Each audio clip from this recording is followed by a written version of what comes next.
Well, hey, it's time for Ask the Tech Guys. I'm Leo Laporte. Coming up, Scott Wilkinson. Sony's just announced its new TVs, and you won't believe what they did. Ooh, and I am Micah Sargent, and we answer a question about what you do if you've got a lot of HDMI cables and you're trying to figure out which are old and which are new.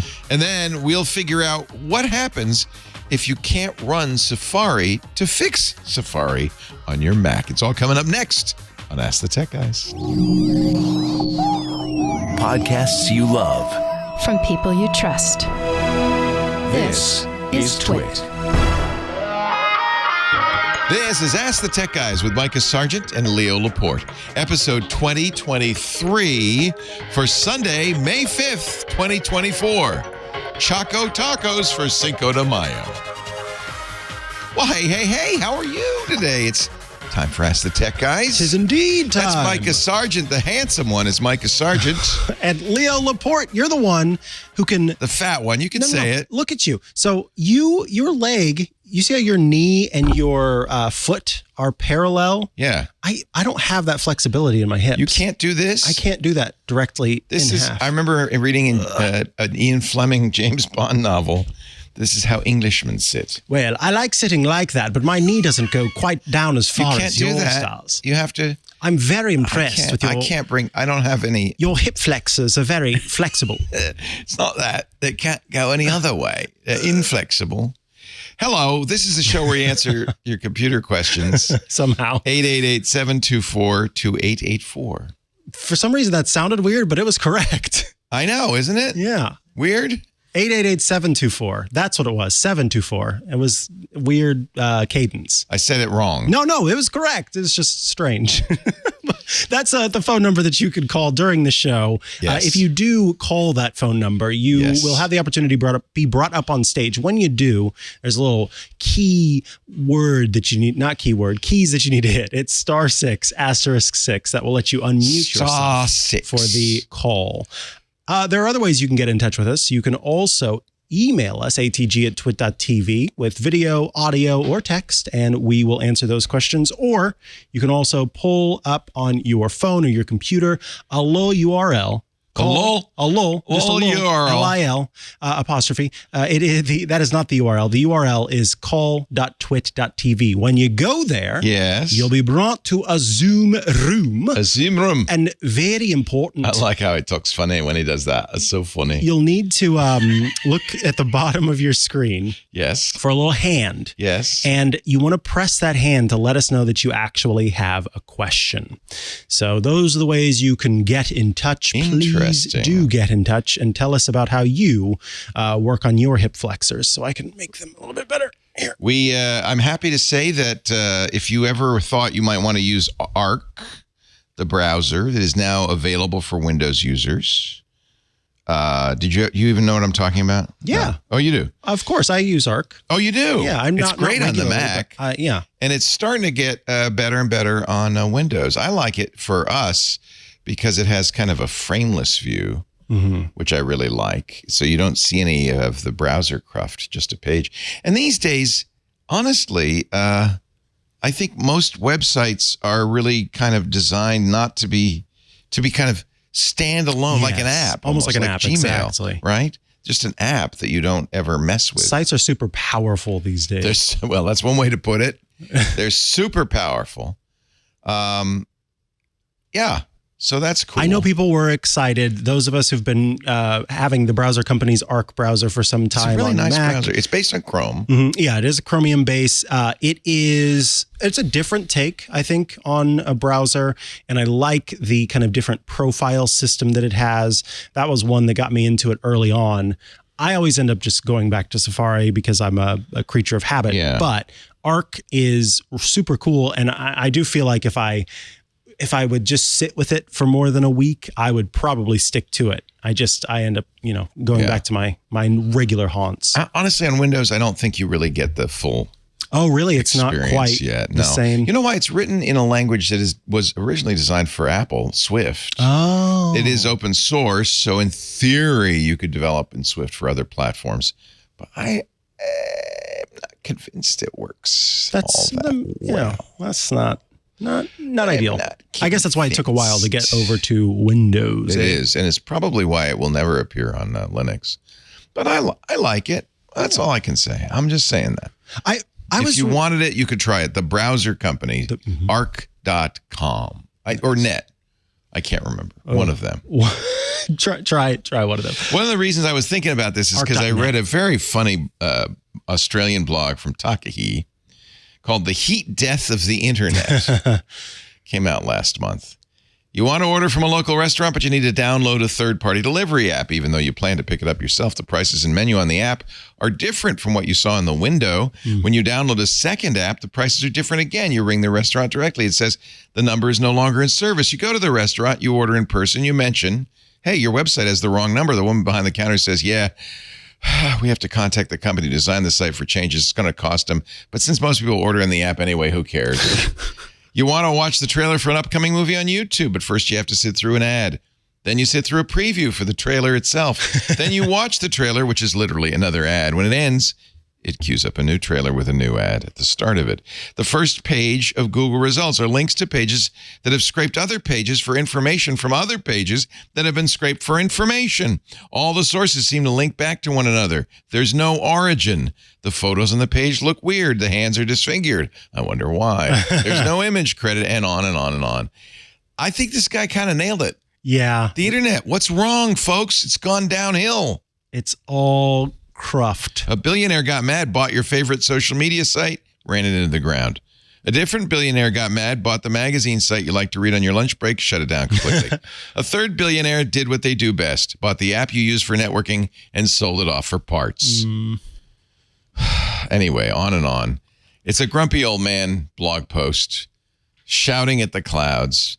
But with a lot of accuracy, frankly. Well, and one of the reasons I brought this up is for the first time ever on Twit last Sunday, every panelist, well, there were three of them, so me, Amy Webb, and Kevin Rose, but we all agreed Google's starting to suck. And the internet's kind of and maybe Google's reflecting, that was the thought, well, maybe it's not Google's fault, maybe it's just reflecting what's out there. What's going on, kids? Yeah, I don't like searching via Google these days. It's so full of nonsense. And then scrolling through, and it sort of separates it into these strange pages with these little side scrollers in between. Yeah. I just want my normal Google back. I want my Google back. Ooh. And then they banned TikTok. Apple had a bad quarter. What is a bad quarter? Those are words Apple? you're not going to hear out of my mouth. Well, okay. So this is how Tim Cook put it, which is a little tell. Today, Apple is reporting revenue of $90.8 billion. Revenue. That's good for the March quarter. That's 3 months, $30 billion a month. And this is where he gave it away, the tell. An all-time revenue record in services. In services. Apple doesn't have many bad quarters. They didn't lose money. Their revenue was down 4%. Earnings, let me see what they were down. All they said was record earnings in services. During the quarter, we were thrilled to launch Apple Vision Pro and show the world the potential of spatial computing unlocks. The world went, okay, call me when it's done. Thanks to very high levels of customer satisfaction and loyalty, our active base of devices has reached a new all-time high. Yeah, because if you sold one more device than you had previously, that would be an all-time high. Uh-huh. That's the problem. These are all fudge words, weasel words. Apple did announce, though, a $110 billion share purchase program. Now, let me tell you why Apple stockholders love this. Because it makes the number of shares in public go down. They bought them back. So, in effect, your piece of the pie got bigger. Smaller number of pieces means your piece got bigger. Good news for Apple shareholders. But it's $110 billion Apple did not put into growing their business, inventing new stuff, hiring more employees. It really has one purpose only, which is to buoy up the stock price. And, of course, that's important for Apple for employee retention. I don't think it's a good thing for the war. It used to be illegal, to do stock repurchases. Really? Yeah. Cash dividend of $0.25 per share. That's good. That's an increase of 4%.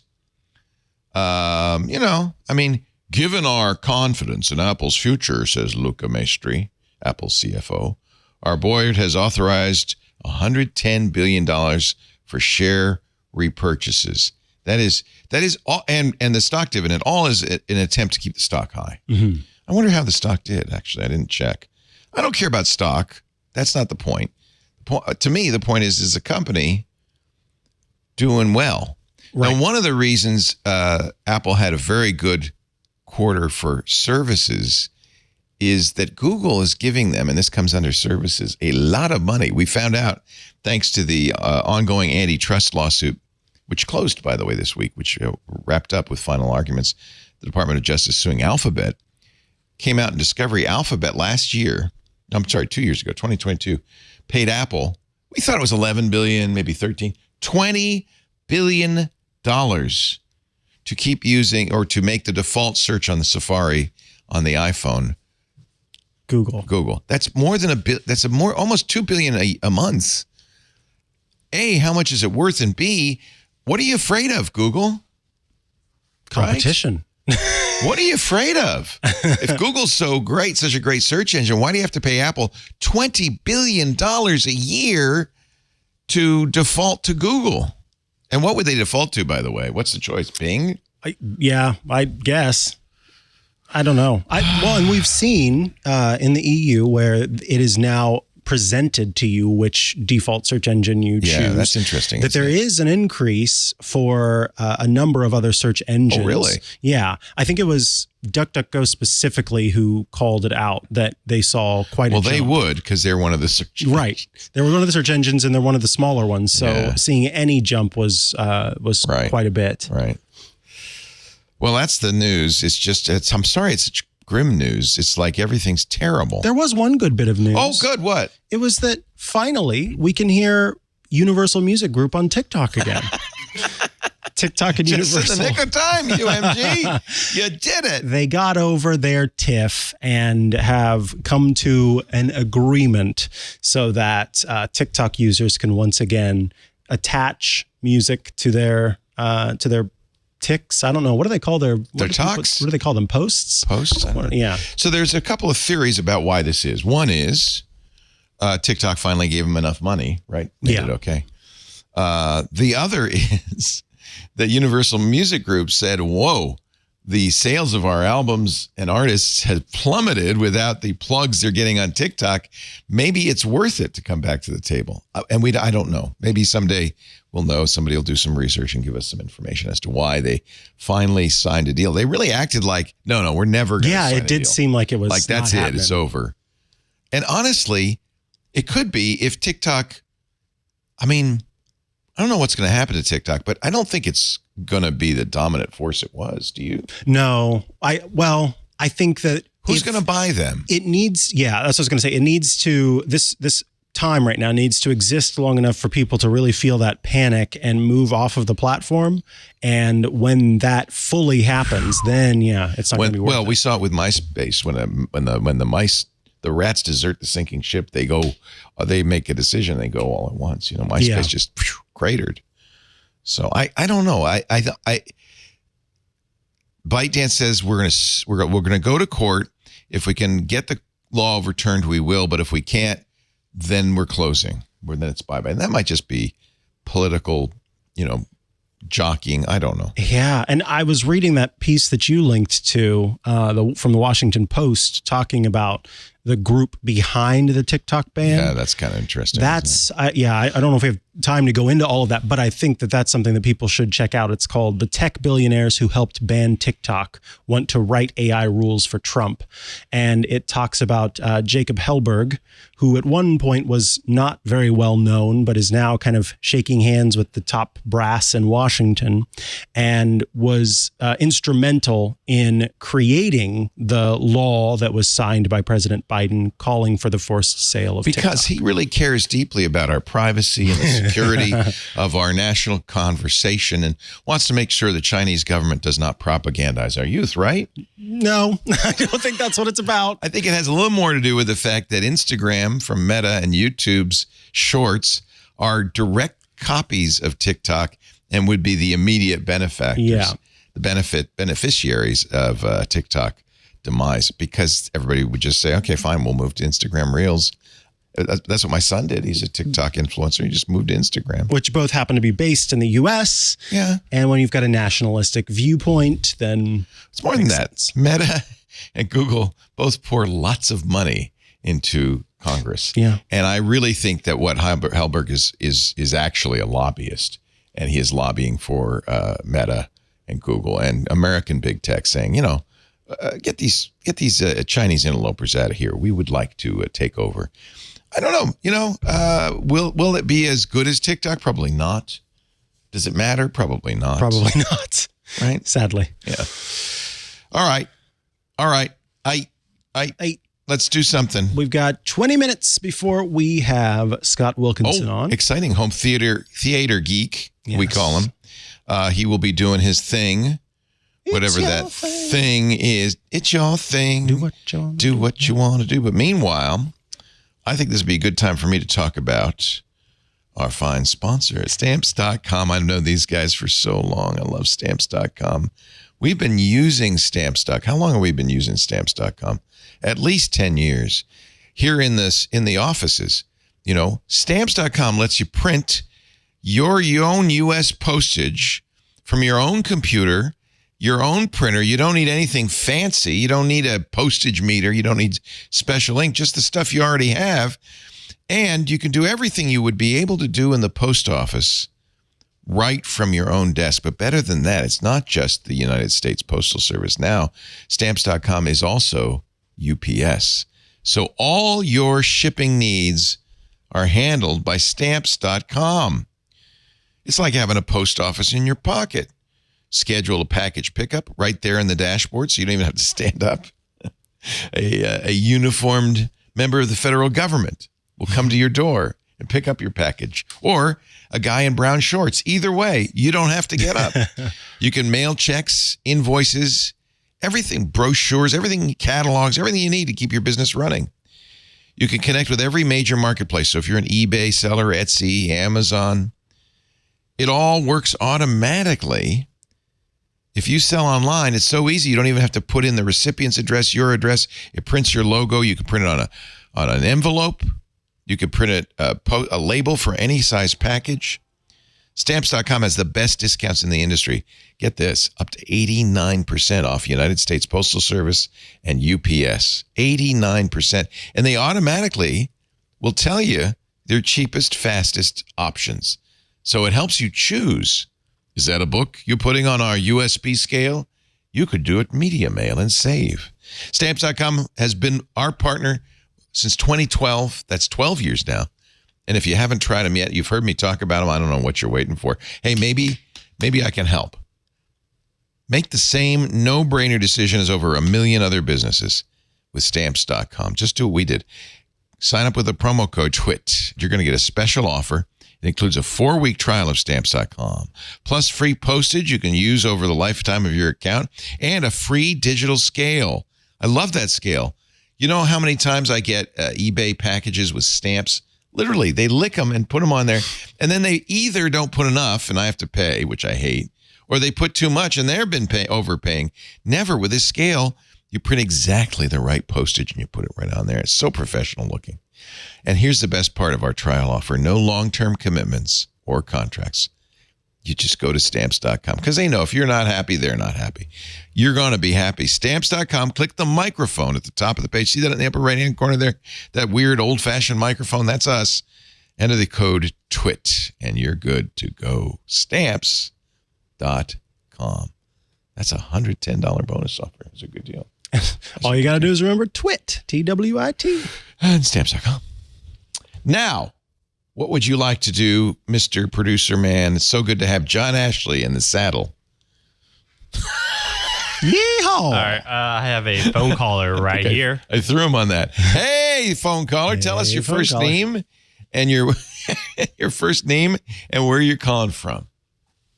What are you looking at? I was looking at that. Bob in Haines, Alaska.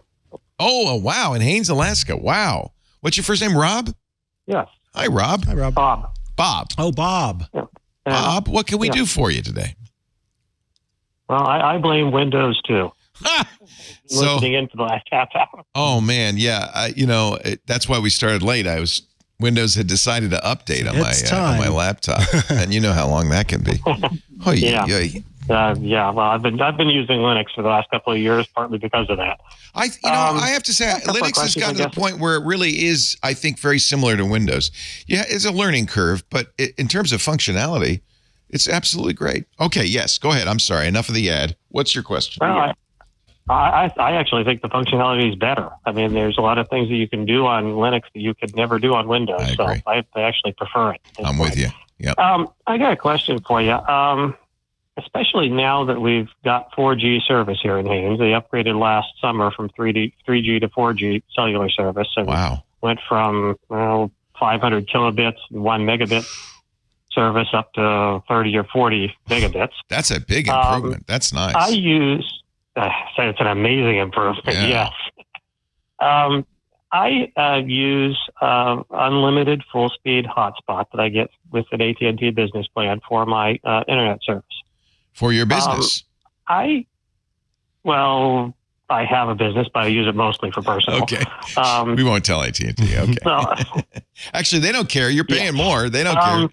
You're paying for it. You get it. Yeah, that's true. But it's also cost less than what it would cost for fiber. Fiber is $80 a month here. Wow. And they want $3,000 to install it. So, whoa!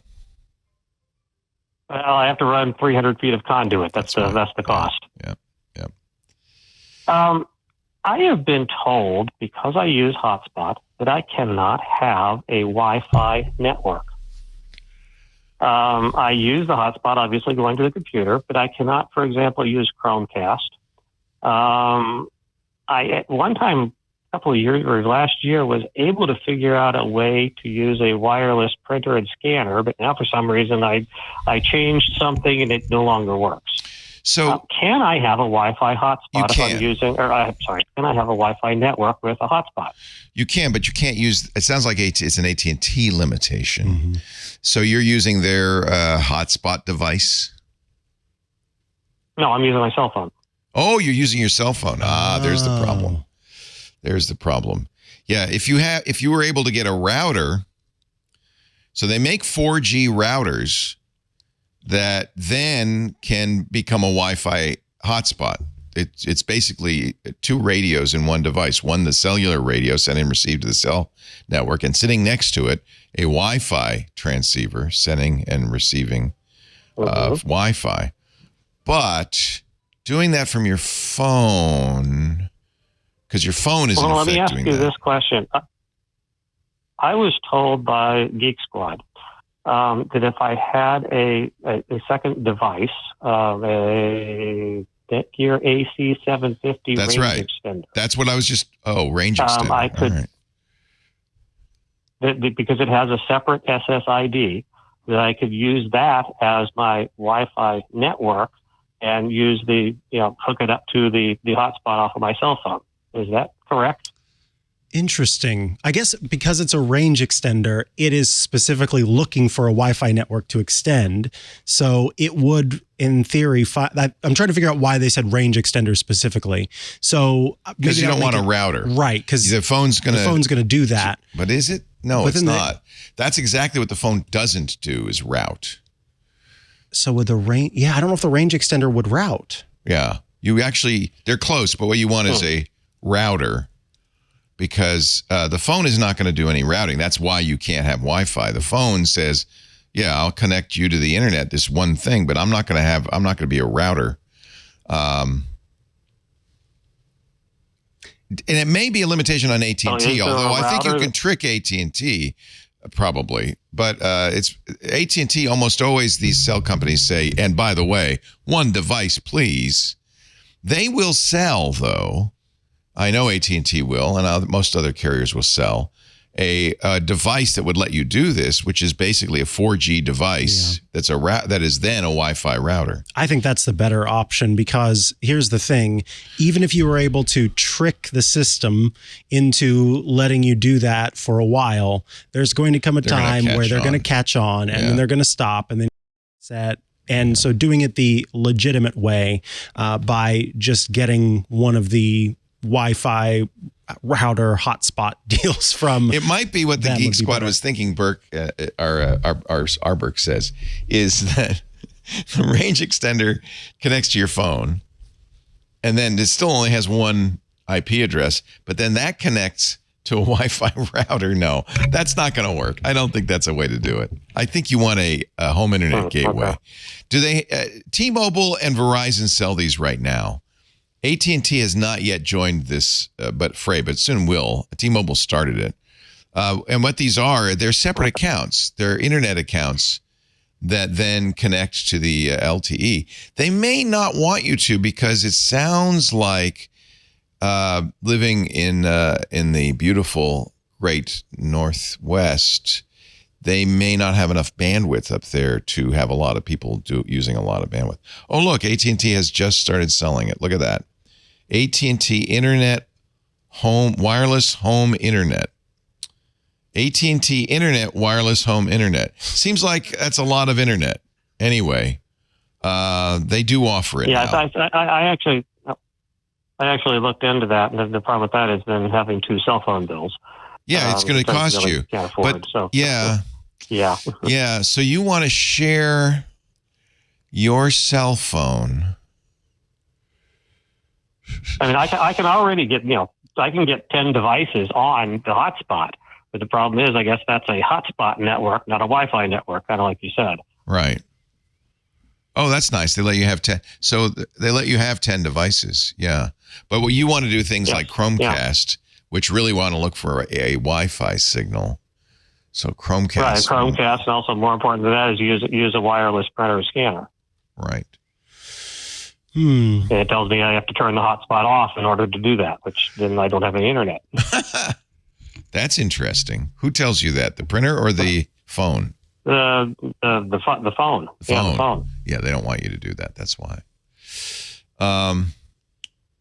So the AT&T Internet Air, which is the same thing as Verizon and T-Mobile sell now, is $35 a month. That's more than you want to spend, huh?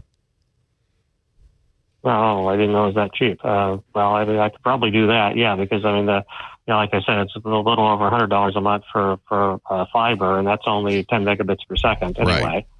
And then you can turn the hotspotting off on your phone, which you're probably paying extra for, I would guess. No, well, I'm paying $79 a month for unlimited full-speed hotspot. Right. So. But look on the bill, because it's not unlimited hotspotting. Usually, you have unlimited phone. There are some grandfathered in plans. No, it's unlimited full-speed hotspot. Unlimited full-speed hotspot. You know what? That's a pretty good deal. Yeah. That's why I don't want to get rid of it. Yeah, it's a toughie. The other thing you could use is a travel router. And a travel router is designed, it's basically got 2 Wi-Fis in it. It's designed to get on the hotel Wi-Fi. In this case, the hotel would be your hotspot. The hotel Wi-Fi, and then become a Wi-Fi router for all the devices in your house. So I think that's what you want, is what's called a travel router. Netgear makes them. A lot of companies make them. And you can see why it would work, because it's designed to take a single internet connection and turn that into Wi-Fi. And so most routers don't have 2 Wi-Fis. They have Ethernet and a Wi-Fi, but you can't get Ethernet out of your phone easily, I don't think. So I think a travel router is what you want. The Netgear is quite good. There's quite a few companies that make these. I think that's probably the best way to go. Let me see if the Discord is showing one from Barrel. I'm not familiar with this. Oh, you know what I like about this is from GL-iNet. Thank you, Sirio Barber. What I like about this is it uses OpenWRT, which is a very nice open source Wi-Fi software Barrel. Oh, isn't this cute? It's Wi-Fi 6 too. So now it's not, you're going to have to buy something. It's probably not that cheap. But the idea is it'll get on your hotspot. Anything you buy, make sure they have a return policy. Because remember, AT&T does not want you to do this. So they're going to try to detect anything like this that you're doing. But what's nice about... Why would AT&T not like that? Because the only thing I would be doing is wirelessly hooking a computer up to a printer. Yeah, because they want you to buy their residential home internet. That's why. Oh, okay. They're also concerned, and I understand this, about bandwidth use. It's one thing if one device is on their 4G network using that bandwidth. It's another thing if 5, 10, 20, 30 devices are on there. They're really concerned about that, especially... They're going to allow me 10, so... Yeah, but yeah, that's interesting. I don't know. Let me just see what this, let's see, travel router, the Barrel. There are other companies. Oh, yeah, it's expensive. It's $129. Oh, no, wait a minute. Here's a... Why is this one? Oh, yeah, no, this is $79. I'm sorry. This is the travel router. It's pocket-sized. But make sure you get... And there's one that's $69. So make sure you get one that's returnable so that if it doesn't work, like I said... Now, it looks like... Oh, they even... Wait a minute. Here's one for $40. That'd be fine. Well, that's a regular router. Get on the website, gl-inet, and look at all the different things they offer. I think you want a travel router. If you have a few minutes, I got another question about a Google phone. Sure. We've got 3 minutes. I know today Scott wants to start as close to noon as possible. Okay. It's a Motorola Edge Plus 2023. Ever since I bought it, I can say, okay, G. And I had to say it 4 times before it would respond. Now, in the last, 6 months or so, I can say it 30, 40, 50 times and it doesn't respond. In order to get it to start responding again, I either have to retrain it or reboot the phone. And then it'll work for maybe an hour or so, and then it goes back to, taking many times for it to respond. It sounds like it's getting busy. I talked to somebody at Google. Yeah, what'd they say? Busy. It sounds like it's doing other things. And Motorola didn't have an answer. Remember, when you restart it, you're killing all the background processes. I wonder if something else is going on that it is listening to the mic. Remember, it has to listen to the microphone.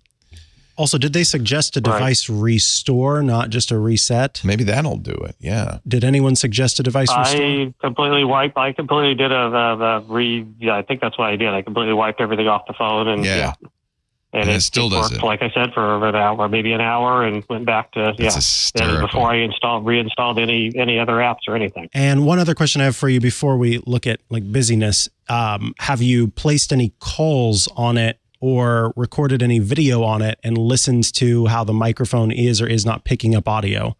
In other words, is it possible that there's damage to the microphone such that it's not hearing you say the phrase like it is supposed to? I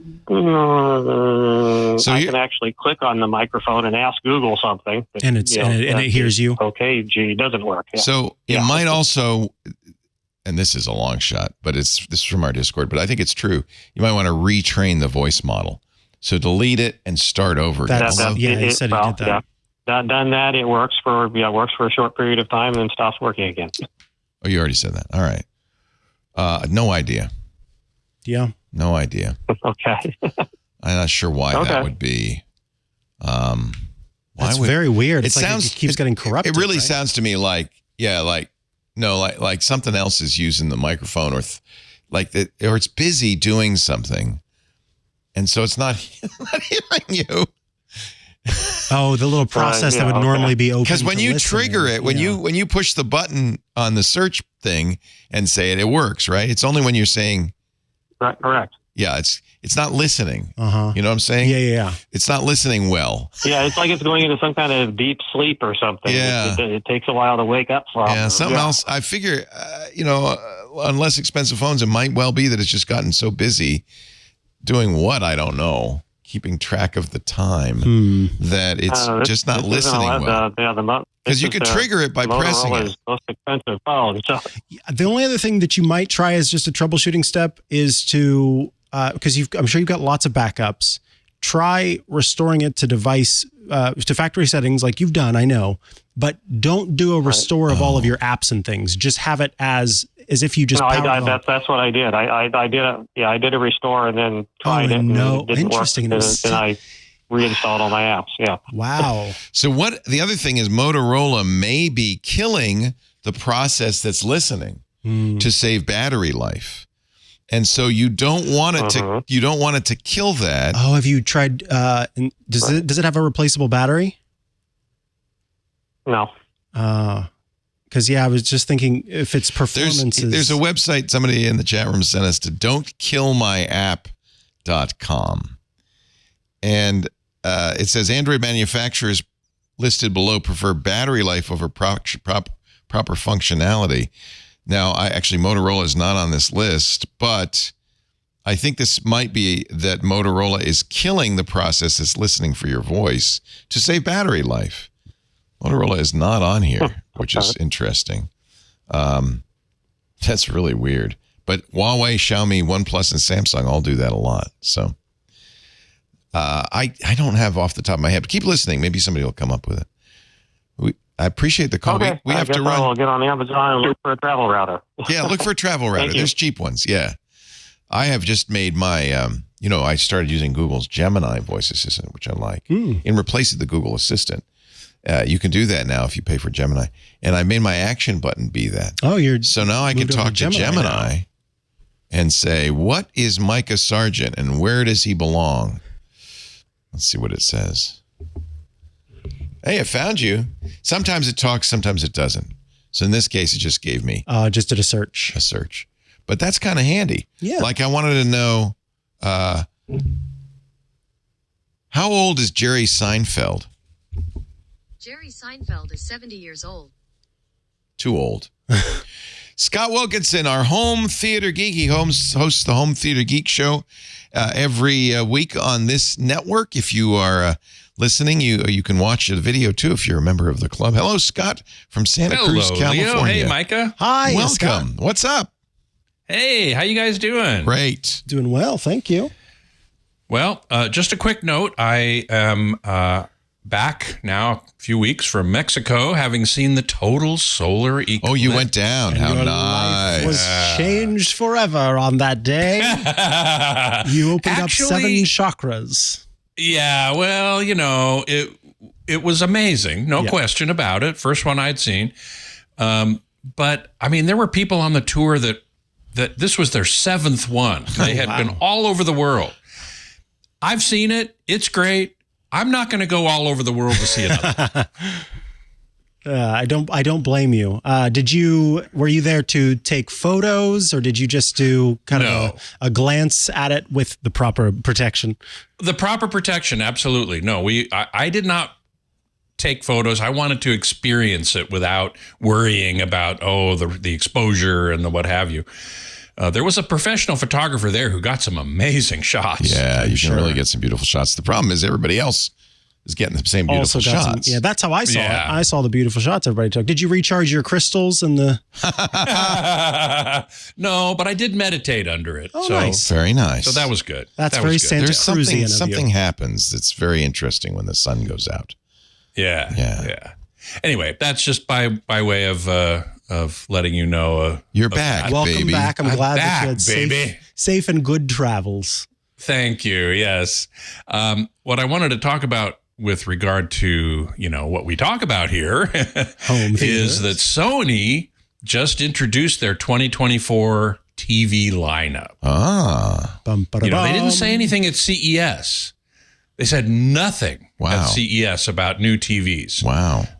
But they did last month at an event at the Sony Picture Studios in LA. I didn't go, but plenty of people I know did, and they all reported on it. And I was I was a little concerned, but expecting them to come out with a 3rd generation of QD OLED, right? Leo, you got a Samsung QD OLED. Love it. I just bought and you love it. And I just bought a Sony QD OLED 2023 model, second generation. And I thought, oh no, they're going to come out with a third generation, and I will have ROMO, as my wife terms it, regret of missing out. But they didn't. I was shocked. They didn't come out with a third generation. They're keeping the second generation in the line through 2024. What they did instead, their flagship is now a mini LED LCD TV. Oh, boring. And well, yes and no. It's far brighter than anything they've done before. And they made a point of saying, look, we have a grading monitor, a professional grading monitor that gets up to 4,000 nits of peak brightness. It's funny because Sony has been selling those for years, but as OLEDs. Correct. And it's now an LCD. So they now think LCD is as good as OLED, in other words. Yes. Well, it certainly gets brighter. There's no question. Well, it always has gotten brighter. It always has. It was always the blacks that we wanted with OLED. Correct. And I haven't seen this TV yet. I hope to soon and see how good the blacks are. It's mini LED, so that means the backlight can get very dark, and there are very many zones. There's like 300% more zones than their previous flagship mini LED LCD. So the shadowing behind the LCD panel, if you will, is much more precise. And I'm sure it can get very dark. But the point is that if their consumer TV can get to 4,000 nits and a movie is mastered at 4,000 nits, then you don't need any tone mapping. You don't need the TV to roll off the brightness because it can't reach the same brightness as the coloring monitor that they used to make the movie in the first place. So this is what they're aiming at, I think. Their main purpose. They've done the market research and they found out that everybody wants a bright TV, that nobody the market for, home theater experiences is much smaller. And I'm sure this is true, than the market for let's watch it in our living room. Let's watch it in the living room. Right? Yeah, where there's lots of lighting because we all live in these little places that have just like direct light from the east. And interesting. It's true. And I always say, if you are putting a TV in a very bright room with lots of ambient light and you're going to watch it during the day, then maybe you do want an LCD TV. I have to say the QD OLED for me solves both problems because it's an OLED. Beautiful blacks, high contrast, very, very high contrast ratio, and it's very bright. And QD OLED does get brighter than conventional OLED, no question about it. And it maintains color saturation as you get brighter and brighter and brighter, better than LCD does. That's the problem, is we don't really know why Sony did this. You're assuming they did it because they can suddenly make it as good as OLED or QD OLED. I'm thinking Sony, look, like any other company, wants to maximize profits. And they may have just decided that, there's not a lot in it for us to make the best TV. We don't care if we win the shootout. Let's just make the TV that's going to sell the best. And, if I were Sony, that's what I would do, too. Nits are a big marketing term right now, particularly for younger folks. If you think about the sort of game streaming space, all of those monitors all talk about nits. Apple talks a lot about nits in all of its products. We've started to see Samsung and Google and all of the others who make Android phones talk about the nits of brightness. So that is becoming such a buzzword that may very well be part of the reason. Here's a funny thing, because Apple on Tuesday is going to announce its new iPad Pros, with OLED, we think. Really? Yes. Which I think is very interesting. They'll still be talking about nits. It is very interesting. An iPad with an OLED screen, I like that. Yeah, I mean, you sold me way back when on the quality of OLED. And when I want to watch on that Blu-ray player, you also sold me on the best. I'm watching Dune, and my Dune 2 UHD 4K DVD will be here in 2 weeks. I will then do back-to-back Dune watching. We'll watch it. Oh man, it'll look awesome. Blu-ray on the OLED, and I think that's going to look the best. Yep. You sold me on that. Now, the reason I'm intrigued by what Apple's doing is because now you're going to have a tablet, 12.9 or 11 inches, that will be the best screen in the house. Yeah. Or as good as, anyway, the best screen in the house. It'll be P3, I'm sure, because everything they do is P3 now.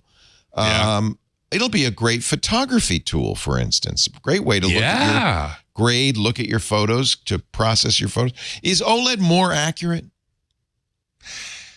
Not necessarily. Not necessarily. So it really depends how it's calibrated.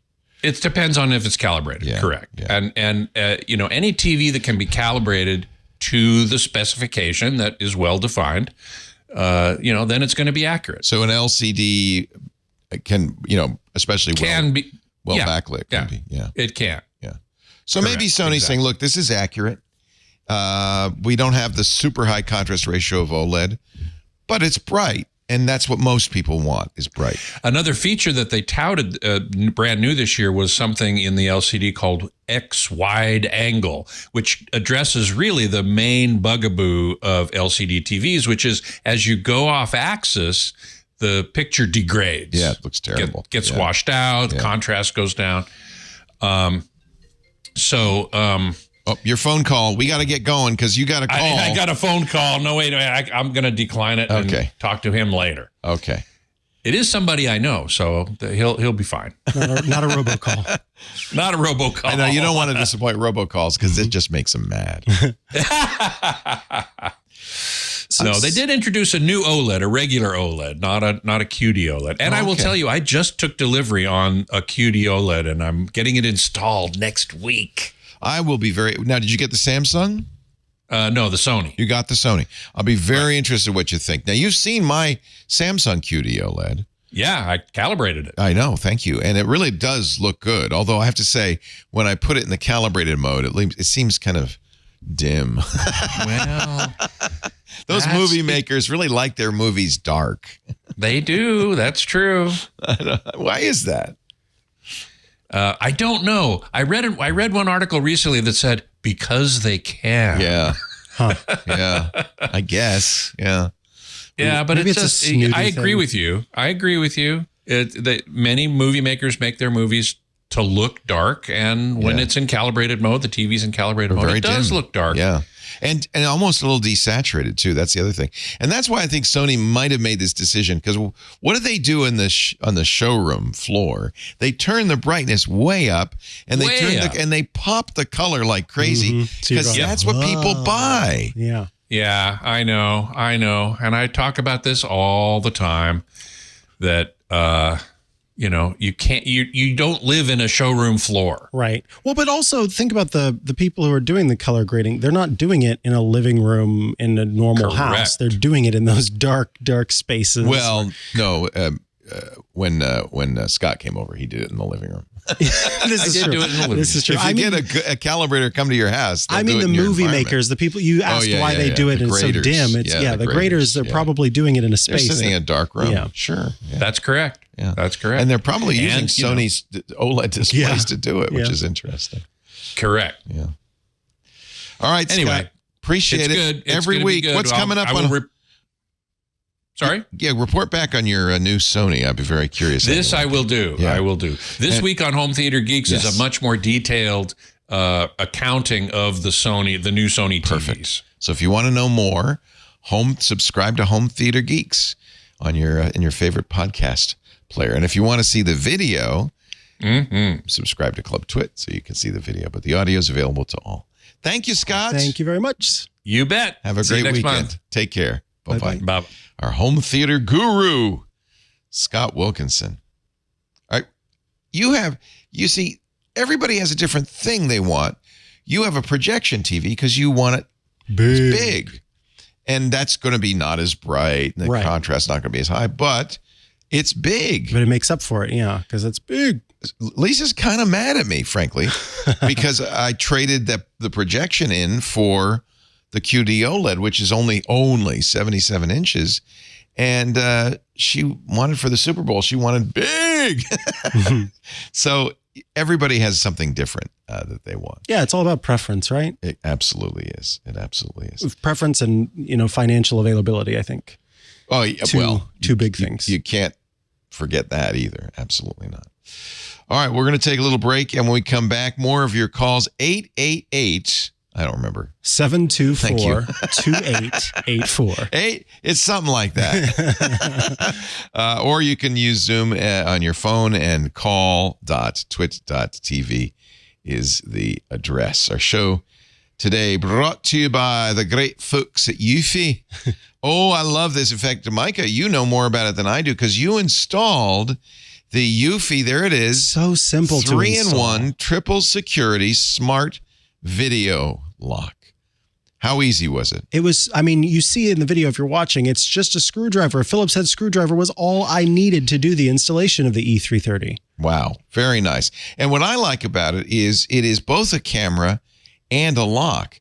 So you can see who's at your door, ringing your doorbell. You can see who's coming and going. And it has fingerprint recognition, very fast, 0.3 second fingerprint recognition. Unlocks within a second. It's very quick. And that replaceable battery lasts up to 4 months. Plus, you get a low battery notification before it runs out. And my favorite part, if the battery does run out, it has a keyhole. Oh, hallelujah. I love it. You don't see the keyhole. It's very cleverly hidden. But if, for instance, your battery's dead or for whatever reason you want to use a key, look how fast that is. That's so cool. You can just pull back the little lock logo and unlock it by hand. I think that's a nice fallback, but you're never going to need it. You can control your front door remotely through the Eufy Video Lock app. It includes passcode unlocking, remote control. So here's Micah. Burke wants in. Micah just presses a button. He can unlock it and let Burke in. It's got two-way audio, so you could talk to him, and it works great at night. Enhanced night vision means you can see it. Very easy to install, and it has all the features you want. And one that I think is really great, no subscription fee. Love that. No subscription fee. And your videos stay local, so you don't have to pay for storage. That's fantastic. Enjoy a worry-free experience, 18-month warranty, backed by Eufy's excellent 24/7 professional customer service team. Get yours today. Just search for Eufy Video Lock on Amazon. That's EUFY, Eufy Video Lock on Amazon. Or go to EUFY.com. Eufy is an Anchor brand. We know and love Anchor. They've done such a great job making great devices. And I love it that there's no subscription and your videos are stored locally. Eufy, EUFY Video Lock. We thank him so much for locking Burke out, frankly, of the engineering room. Good job. Well done. Ta-da. Ta-da. All right. What should we do next? It's all in your capable hands, John Ashley. All right. I'm going to bring in another phone caller. Oh, I like it. Another wireless caller at 888-724-2884. *6 to unmute. Hi, guys. Hey, what's your first name and what city are you calling from? My name is Camille. Hi, Camille. I'm calling from Pennsylvania. How you doing? Well, it's great to talk to you. How are things in PA? Beautiful. The leaves are popping out. The birds are tweeting. It's great. Spring is beautiful in Pennsylvania. I just wondered, Leo, I enjoy the shows, and I just wondered if I heard you had mentioned that you were reading or rereading 1984. Yeah. And I wondered if you'd read the one for nowadays. That's from 2013, Dave Eggers' The Circle. I love Dave Eggers. Totally, and I have read The Circle. And it's kind of a Facebook, kind of a spooky Facebook, right? Oh, it's worse than Facebook. It's them all melded together. It's how it would be. Yeah. And it may be that way by now. Yeah. You love that book? I don't love it. It was actually not that good. But the story is crazy. I didn't really love 1984 either. No, I guess, in a way you don't, because they're kind of dystopian, right? And maybe it's they're scary. Horrid. Yeah. Eggers is a great please novelist. not get Fahrenheit 451. Oh, again. I never read any of his other books. That's a really interesting Fahrenheit 451 is great. I never now really thought reread about that one, Yeah. and then look at Boston Dynamics Spot and or whoever made the robotic Spot. Look at dog. that. After you reread Fahrenheit 451. But anyway, I just wanted to tell you have read The Circle. Great. I have. That's a I'm good gonna one. have to the read movie's that. terrible. They made a I never horrid saw movie. the movie. They made a movie out of it? Oh, it's crap. Don't do it. It's bad. Is Anne Hathaway in that? They just butcher books. Is Anne Hathaway. It's Emma I think Watson. it's the girl from like Emma Harry Watson. Potter. Yeah, That's Harry what it Potter is. girl. I started And Tom watching it Hanks. and I It's hated terrible. it. Yeah. Yeah, it's an awful movie. Okay. So get the book, not the Don't movie. do it. I'll tell you the 1984 which is usually the best. I'm quote reading. I'm actually listening to on Audible. Andrew Garfield plays Winston. They've dramatized it, so it's a play, and I really enjoy that. Sometimes Audible will do that with a classic book, and they did I think a very nice job. So of course I read and reread 1984 many times, but I thought, well, I wonder, here we are 40 years later. I remember in 1984, we would say things like, see, it's not 1984, but now here we are 40 years later, and it could be getting a little bit closer to the edge of, I think The Circle's probably closer to the possibilities than the 1984. Are you worried about Probably a little closer. a dystopia in the future? Do you feel like we're going in the wrong direction, or do you think are you an optimist, Camille? I'm pretty much an optimist. I don't know. I wish there was a way to have the choice. In The Circle, they don't give you the choice. In The Circle, it's even the people that don't want it it's like you're forced. So that stinks. But my friend Rob, if we could have a choice. My friend Rob Reed wrote a wonderful book, kind of along the same lines, called Year Zero. Or no, I'm sorry, it was After On. I don't know that one. Yeah, After On is about a omniscient social network and an advertising network tied to it. And in the initial scene, guy comes in and the robot waitress brings him his beer. Mm-hmm. He said, "How did you know?" They know because not only does the social network know what beer he wants, they know where he is at all times. It's a really dystopian, interesting novel. It's called After On. And Rob, there's that other one. What's that? Okay. There's another one. I don't know the author, but it's The Feed. Amazon made a show in the UK, I think, about it. That's another where you're always on and hooked in, and people can share your memories. Yeah. Yeah. I only watched, I think, the first episode, but I read the book, and again, not a very good book, and there's some creepy, awful things in there. Are you a Black Mirror fan? Have you watched Black Mirror? I've only ever seen 2 episodes of Black Mirror, and something with a bear where they made people relive the horrible things they did. I'm like, that's enough for me. Thank you. It's another one where it's a look at what the future might hold, and it's aptly named Black Mirror. It's bleak, but it's often very right on. In fact, there's an episode about social credit where people are. Yeah, that's the one I've heard referenced a lot. That's worth watching. Yeah, it's on Netflix. Hey, Camille, it's always a pleasure. Thank you for calling. I appreciate it. Yeah, I'm going to listen to some good recommendations. Thanks, and I love. Yeah, do listen to it, Micah. And I think I just want to say that episode that you had of This Week in Google where Stacey was back in Paris was there. Oh, that was so much fun. And Micah when you're on there too. Yeah, Micah always adds to the show. We got to get him to come on every week. All right. Oh, yeah. Well, thank you. Well, hey guys, take care. Read some books. Read some books. Yeah, that's a great classic. Bradbury. Thank you, Camille. Here's some happy news. The Choco Taco is back. Are you happy?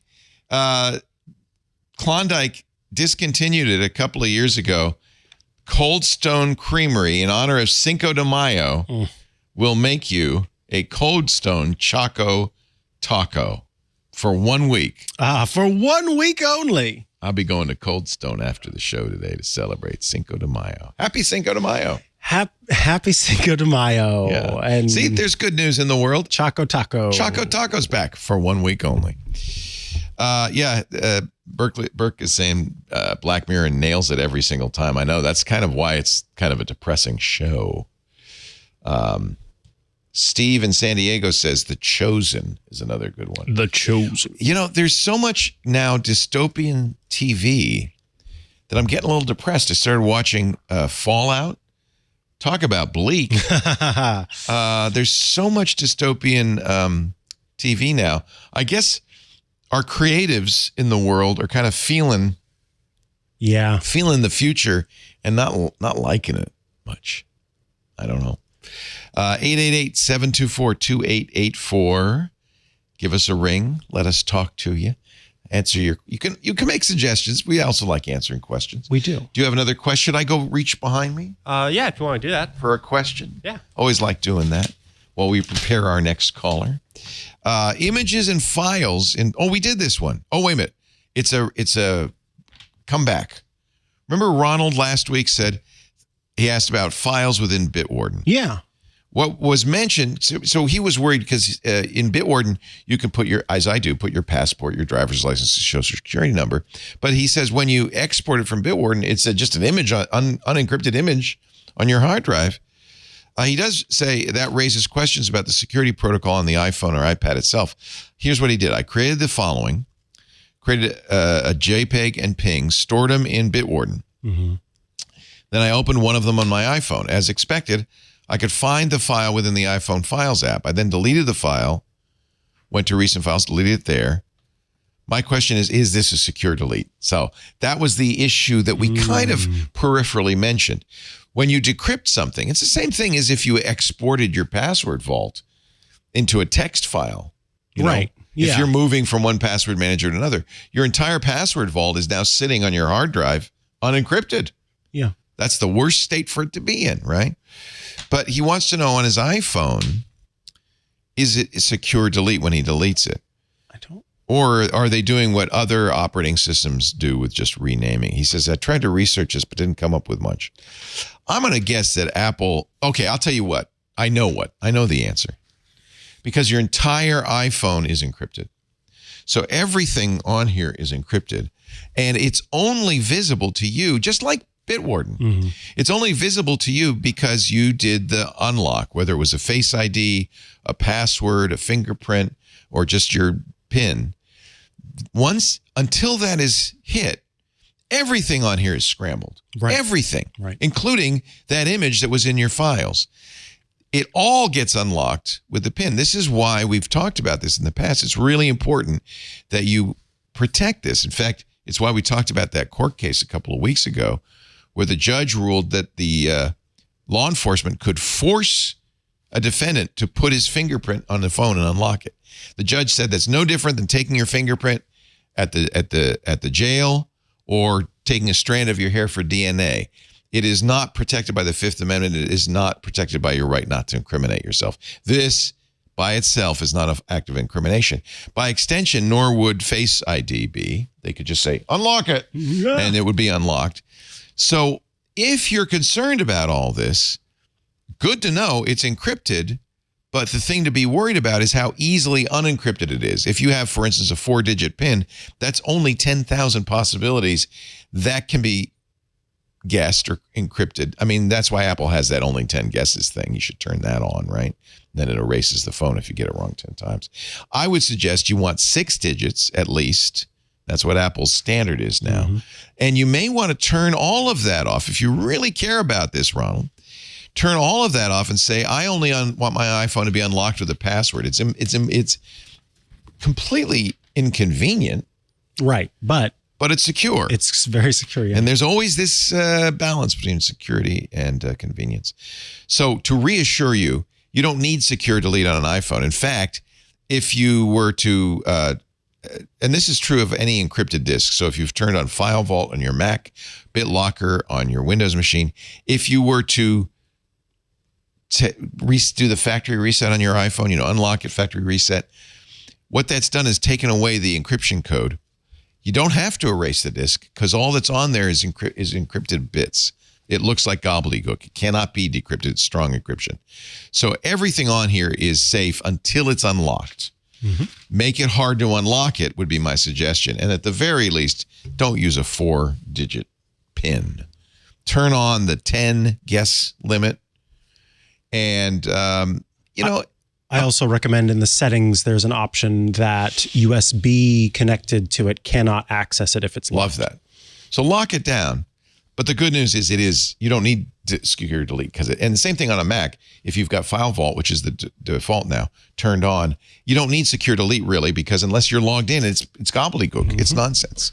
That's why it takes so long these days to log into a Mac. I don't know if you've noticed that from the shutdown. It's decrypting. All right. That was a good question. I'm glad we could do the follow-up. Great question, Ronald. great follow-up. Yeah. And again, just in case you didn't hear our answer last time, it's fine that BitWarden stores, it's the same thing. It's stored in an encrypted vault, but in order to see it, you have to decrypt it.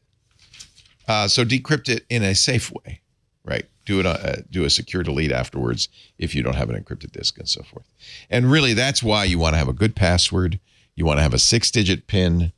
Maybe don't use Face ID, or if you're worried about the law, I don't know why you're worried about the law, but if you're worried about the law, then you probably don't want to use a fingerprint or a Face ID, because at least so far we believe, the courts believe that you are protected by the Fifth Amendment from self-incrimination. They can't demand your password. That's something in your head. That's protected. They can demand the thumbprint. They can force you to do Face ID. They cannot demand your password. That is protected by the Fifth Amendment.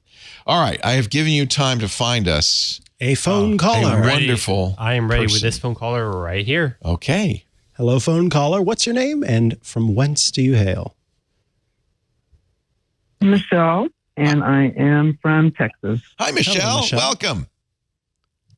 Hi, guys. I just want to tell you I watch you guys as much as I can, and I love it. Thank you. Thanks. But I have a great question for you. Good. Okay. So my question, I might have missed one of your episodes, and I might have missed you talking about this. So if I did, I apologize. No, we like repeats because it saves us brain cycles. So just repeat away. I love it. Okay. So the AT&T and the security breach. Oh, boy. So, yes, this is great. So my question is, for years and years and years, how many years have we been told, don't go clicking on everything, don't just go, getting carried away and, clicking unsecured links when, how do you know if it's secure? But anyway. And you do all those things because you're a good person and you're secure, right? But you're wondering now, what does it matter if these big companies are going to be so dopey? Because if you secured your AT&T account with a good password, you didn't click on links, you're doing all the right things. And, in a way, I think you're right that we've been blaming the wrong people. Mm-hmm. Exactly. So listen, for 73 million accounts were breached. So the resolution for this is to send you an email that says, click this link and sign up for your security, your extra security we're going to give you from Experian, one of the credit reporting agencies. So if you call Experian, then they're like, well, you have to go to your email and click on that link. And I'm like, wait a minute. I'm like, why would I do that when, you've been told for years not to do that? This is 73 million people we just told to go click on the link in your email. The bad guys, we showed this on Security Now last week, are sending out emails that are identical to the email from AT&T. Yep. So, I'm sure the AT&T link is safe to click on, but how do you know? How do you know it's a real email? Because the bad guy's email is a copy of the AT&T email with in all respects except for one. The link goes to a bad guy's site where you enter your password, and now they got you. Exactly. They got everything now because this is Experian talking now, And I'm like, I call them and they're like, well, you have to do this. And I go, well, I don't want to. I want to call you and I want you to set it up for me. Yes. Which, first they of won't all, do that? I already have that. They won't do it? No, they won't do it. You have to do it online. No. That's right. And I said, well, first of all, thank you for the offer to give me some free, some security, knowing that you're going to watch my accounts for me. I already have that. I already paid for that. So okay? you listen to us when we say credit freeze on all three, Experian, Equifax, and TransUnion. Credit freeze. Yeah. Good. Been done for years. Perfect. And so they're not offering me to do anything that I've never done. I've already done this. Right. The big companies are leaking my information, and that's why I had to do it in the first place. Mm-hmm. And then they want to, it just irritates me that they want to send out to 73 million people and tell you that, hey, we've breached all your information and you need to click here and sign up for this credit monitoring. Isn't that Okay, awful? well, I already had that in place and it didn't save me a bit. So what good is it? Yeah, I see what you're saying. Because even if you have those freezes in place and you're doing it yourself, your data still got leaked through AT&T. Like you're already doing what they're. I understand. Yeah, it's a little bit like closing the barn door after the horse is gone, isn't it? Oh, exactly. Now, and I have another question about something similar to that, which has to do with iPhone. So it's perfect. I'm not an iPhone fan, never have been. And then someone says, you know, not all of you, millions of people can be wrong in the world. And I'm like, you want to bet? Well, it is true because the best steak is not at McDonald's, even though they sell a lot more beef, right? So that's right. That's right. Just the number of customers does not by itself make something better. No. Exactly. So I ordered this great iPhone with all this memory and all this stuff, you know, because I don't want to run out since I can't add any memory to it. And I get it sent to me and I go get ready to turn it on. And guess what? What? You can't even activate your phone unless you have Wi-Fi. I didn't have Wi-Fi. At the time, I was using my phone. I don't think that's true. That's not true. You can activate it without Wi-Fi. I don't know when you did this, but yeah, they have basically Apple has a deal with carriers where you basically have a temporary connection to the carrier to do an activation for the specific reason. You have to have that. I mean, you can't do it without cellular. So if you're living somewhere in Texas that doesn't have a good cellular connection, then you would need definitely Wi-Fi. have this problem. But I had cellular. Huh. I had cellular, but I didn't have Wi-Fi. And at the time, 2 years ago, when I got it, it said I got a 11 Pro Max. And so at that time, when I went to turn it on, you couldn't do it without Wi-Fi. And then they wanted to give you an update every couple weeks, which is great. You do need Wi-Fi. Guess what? You have to have Wi-Fi again. Yeah, it'll do it over that's the carriers, because the carriers don't want to pay the bandwidth. So they want you to use your bandwidth to do it. But you can do it over a cell, can't you? You turn that on. You have to turn that on. Once you've got the activation in place and you've got your plan, then you can go into the settings and turn it on for the cellular service. What happens if it's an unlocked phone? What if she bought a phone that doesn't have associated to a carrier? And it was unlocked. Yeah. That's right. And it was unlocked, though. I already had it unlocked and I already had service. But you can't, I mean, that's what. Wait, you had service? Yes. Yes. I had current service with the company, which was at the time Verizon. Yes, I did. With an unlocked phone just sent to me, brand new, and I couldn't even activate it because of the fact I didn't have Wi-Fi. That's odd. That is not a behavior that I have experienced before, because I have specifically, I remember one year, I was living in Missouri at the time, and I got my iPhone, and I immediately wanted to get it turned on, install it, and all that kind of stuff. And I was in the middle of nowhere. Like I was so eager to get it turned on that I had pulled over, and I was working through, and I was able, and I was able to update it, or not update it, but get it working right there and activate and everything. It activates on the cell network. So I don't know what happened that it was causing that issue, but that is, for the people listening, that's not a typical behavior. It's not normal. It is. We're not saying that didn't happen, Michelle. Right. It probably there was some circumstance. Apple, for some reason, wanted it to be on Wi-Fi, but that I think was unique to whatever was going on. Yeah. There, I'm not sure why. Maybe because I called Apple and I called Verizon. They both had the same answer. They said you have to have Wi-Fi. Maybe they thought I didn't have a plan. Was it a Verizon account that you pay up front, or was it a pay? Oh no, it's just a normal Verizon, a normal 2-line account. I know. Yeah. You know, here's our problem. We always have Wi-Fi, except you didn't in the car. I didn't. And it worked. Yeah. But I haven't really noticed whether it required a Wi-Fi or not, but it's not supposed to. Let's put it that way. It's not supposed to. And they both said it was. Yeah, but also what good is that? That's right. The problem is sometimes support technicians are giving answers without context, which is that it's going to work the best if you have Wi-Fi, but they just say to you, well, you need Wi-Fi because that's an easier thing to say. So yeah, and Leo explained it. We fully believe that this happened to you. This is not a gaslighting moment. It couldn't possibly have happened. Yeah, it's just that we have had the experience. We don't know why. Yeah, we don't know why exactly we don't know that why. happened to you. And there must have been something. Really? Remember, the activation for the phone, and the whole issue for activation is to prevent stolen phones. This is relatively new, is the activation lock. And the idea is somebody can't just take a phone that fell off a truck and get it on the network. Apple is very, very finicky about activation. And my guess is that, they want to know that it's you activating it. And my guess is there was something about your situation.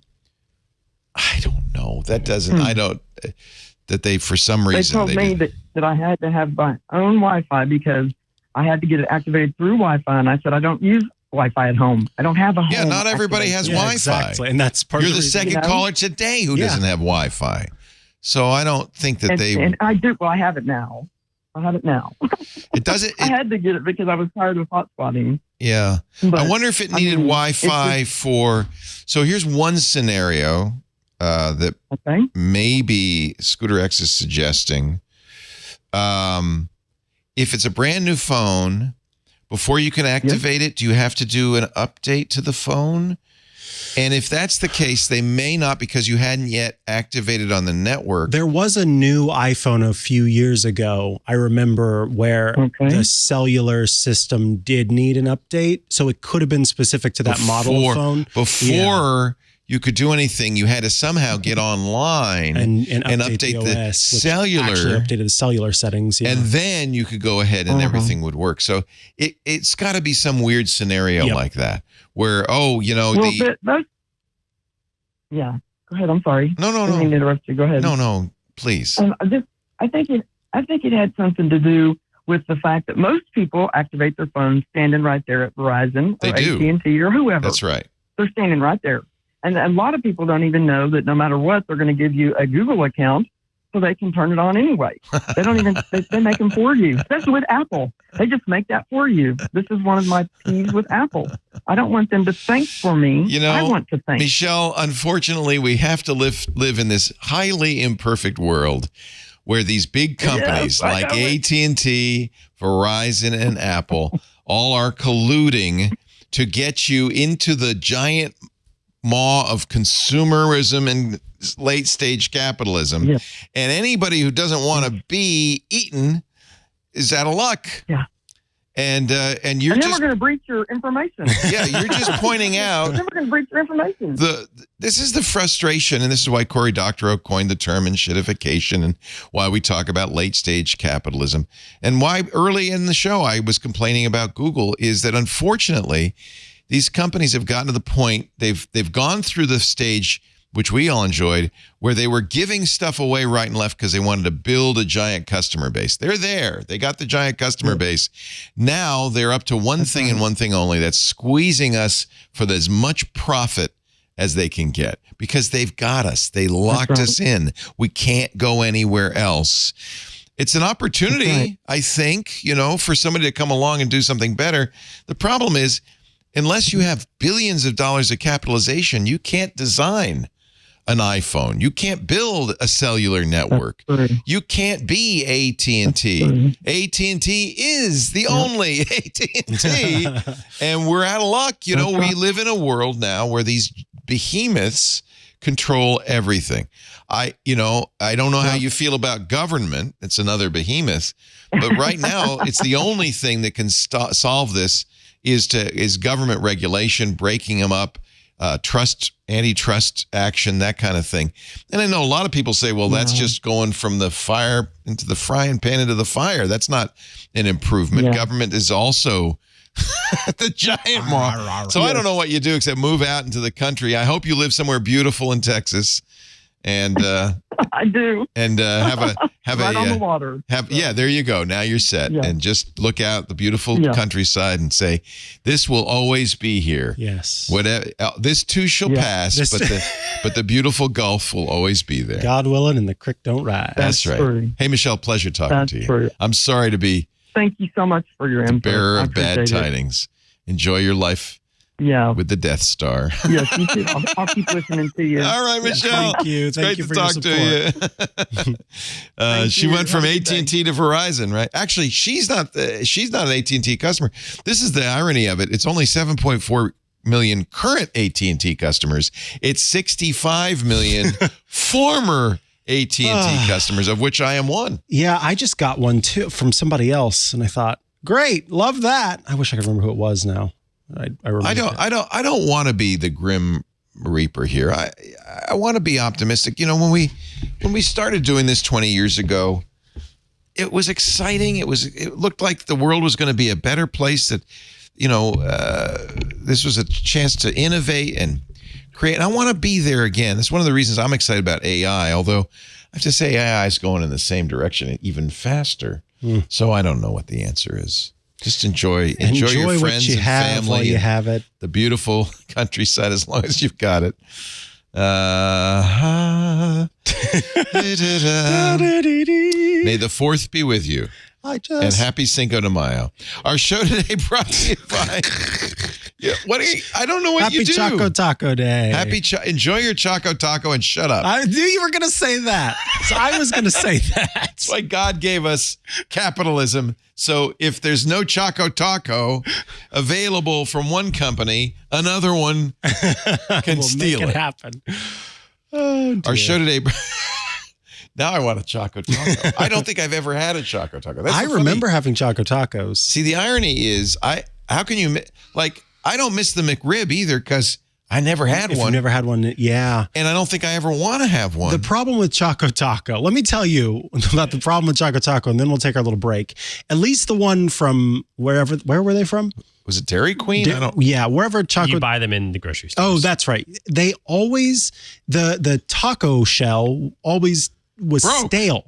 Oh, yeah, it tasted stale because it was slightly moist because of the ice cream, and so it didn't have a crisp to it, and so it was an unpleasant mouthfeel. And I'm hoping that for you, as a person who can consume wheat, that you will have a Choco Taco from Cold Stone that does not have the mushy shell, that it actually has a crunch to it. That they probably are making those fresh every That's what I'm day thinking. At Cold Stone, I would hope, right? So I imagine it'll be better than the Choco Tacos you bought in the store. Yeah. One would buy in the store. It's funny. Anthony Nielsen has published an AI image that looks exactly like I did last night at the. Oh yeah, because you went to the thing. At the Star Wars burlesque that I went to. I have that outfit. You said, let me get out of here before they bring me up on stage, though. Yeah, that's exactly right. I didn't want anybody to see me in my Jedi costume. Our show today brought to you by, and I mean literally brought to you by, Cachefly. We love these guys. Been with them. There wouldn't be a Twit if it weren't for Cachefly. For over 20 years, Cachefly has held the track record for high-performing, ultra-reliable content delivery. Over 5,000 companies in over 80 countries use Cachefly. We've been using it, well, practically since we began 18 years ago. We love their lag-free video. We love the hyper-fast downloads. We love the friction-free site interactions. What's not to love? Cachefly is the only CDN, content delivery network, built for throughput. That means ultra-low latency video streaming, which delivers video to over 1 million concurrent users with latency under a second. Lightning-fast gaming delivers downloads faster with zero lag, glitches, or outages. Mobile content optimization offers automatic and simple optimization so your site loads faster on any device. And flexible month-to-month billing for as long as needed with discounts for fixed terms. Design your contract when you switch to Cachefly. Cachefly delivers rich media content, get this, up to 158% faster than other major CDNs, and allows you to shield your site content in their cloud. We've been doing this for some time, ensuring a 100% cache hit ratio. I love that. And of course, with Cachefly's elite managed packages, you get the VIP treatment. Your dedicated account manager will be with you from day one, ensuring a smooth implementation and reliable 24/7 support when you need it. Learn how you can get your first month free at cachefly.com/twit. You've heard me say it many times. Bandwidth for Ask the Tech Guys is brought to you by Cachefly at cachefly.com/twit. Thank you, Cachefly. We really, really appreciate the hand. What if I can only think of Choco Tacos right now after all the talk. Should we, you know what? Call Cold Stone, see if they deliver them. I will run down, grab us. I guess you don't really want delivery ice cream. No. I will run down after the show. I will just grab us Choco Tacos. Choco Tacos for all. Bum, ba-da-bum. Actually, if we could, we would give a Choco Taco to every single member of Club Twit because they deserve it. They make the difference here. What a great community. We love you all. Club Twit is only $7 a month, but you're joining a community of 12. Well, I'm being optimistic. Someday, 12,000. Right now it's about 11,500. Incredible, smart people who support what we do, but also love to talk about all the things geeks love to talk about, from beer to cooking to comic books to coding. It's all there in our Discord. One of the best features. It's a clubhouse that's open 24/7. You also get ad-free versions of all the shows. Shows like Micah Sargent's Hands on Macintosh, which is available in audio to the public, available in audio and video to club members. $7 a month, and it really makes a difference as far as we're concerned to keeping this network running. twit.tv/clubtwit. Oh, you can order on. Oh, but you have to go to Cold Stone to get it. Yeah, it just lets you skip the line. They don't bring it to you. Okay. It's about like a 10-minute drive. It's not that bad. It's right over there. Yeah. If we're all just thinking about Choco Tacos. That's terrible. Do we have something or someone or somehow to question and answer? Yes, actually have a caller. We can pick up we have a caller. Let's do it. Cool. 888-724-2884 is the phone number if you too would like to have your question answered live on air. Once you get connected and you press *6, give us your name and where you are calling from. I can't. Hi, this is Dara from Saratoga, New York. Hey. Hello. How are you, Dara? Very well. I was thinking of you, Leo, this past weekend. I just got back from Westerly, Rhode Island, and driving through, I was thinking about your mom and your trip there. It's just a beautiful Andy place. Anako's in that area also, and it's so beautiful, isn't it? Especially this time of year. But so is Saratoga. I love Saratoga. Yeah. It's a beautiful area. Yeah. Well, yeah, you know, all those courses and everything. We have a nearby town that has hot springs like Saratoga Springs does, but it's in California. So the guy, Sam Brandon, who created the resort there, decided to call the town Calistoga because it's the Saratoga of California. So I don't know what that means, but we don't have horses. So anyway, welcome. We've got a lot of them. Yeah, I know. It's a beautiful area. What can we do for you? I just want to say I'm a happy Club Twit member, it is the best value of all my apps I have. Lots of great content there. Well, we want to make more, and the Club Twit members really make that possible. So thank you. I appreciate it. Yeah, I've been a fan of Leo. I've been a fan of yours since back in the Regis and Kathy Lee days. That's how old I am. And Micah, you're a wonderful addition. All of your knowledge, all your shows are just the best. Thank you so much. He's very kind. He's my Kathy Lee. I'm Regis. Well, I feel beautiful. Yeah, no. Maybe you're more like my Kelly. How about that? Okay. Yeah, she's cuter. So what can we now that we've really annoyed everybody? What can we do for you? Well, for the first time in the decade, I'm buying a new iPhone, and for the first time, I'll have more data in my iCloud storage than I will on the hardware on the phone. And I feel like I should know the answer to this. But what happens to that data, which I guess is mostly photos and music, that I won't have on the phone? Right. I know it'll stay secure in the iCloud, but is there, what fills first? The old stuff, the new stuff? How does that work? This is a great question. I love this question because this is going to be common for a lot of people. So what Apple has done over time is they've seen a lot of their users, a lot of their customers complain about the fact that they're running out of storage space. And so over time, they've introduced little technologies kind of behind the scenes that help to improve upon this experience. And it uses what they, for a long time, called machine learning. Now they are wont to call it AI because everybody's calling it AI, to more intelligently understand how you use your device and use that to determine what actually gets loaded onto your phone. So when you get this new phone and you're kind of wondering, is it going to be older photos? Is it going to be newer photos? Is it going to be older music, newer music? That's all going to depend on your behavior.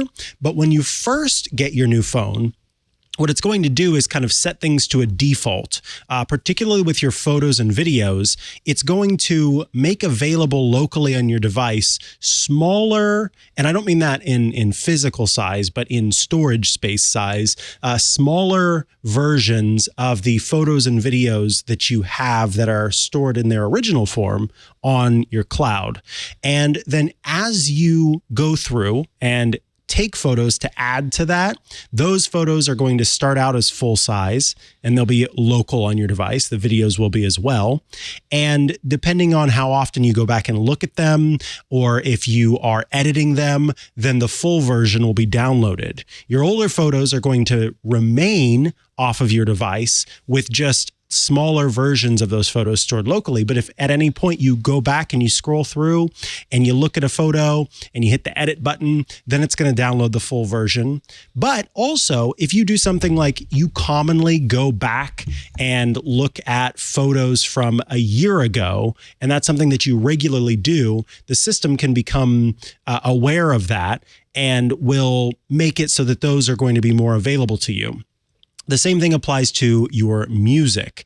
You have the ability to go in and choose how your music is downloaded and stored locally versus streamed. And there are some settings that you can change to say, I always want 16 gigabytes of the space that I have on my iPhone devoted to locally downloaded music versus what's stored in the cloud. So the short answer is it all depends on your behavior. And of course, the long answer was what I just gave you. I recently, I've been fiddling around with different ways to handle my photography. And I recently realized that really what I want to do, since I take pictures almost equally on a fancy camera and on my iPhone, I really want to store everything in Photos, Apple's Photos. That's become like the default. In fact, the camera I use, its app, which I have on my phone and on my iPad, will automatically copy stuff to Apple Photos. So it's really a very straightforward way of me to take pictures, get it into Photos. But of course, now I have 61,942 photos. Of course, I don't want them all on my phone.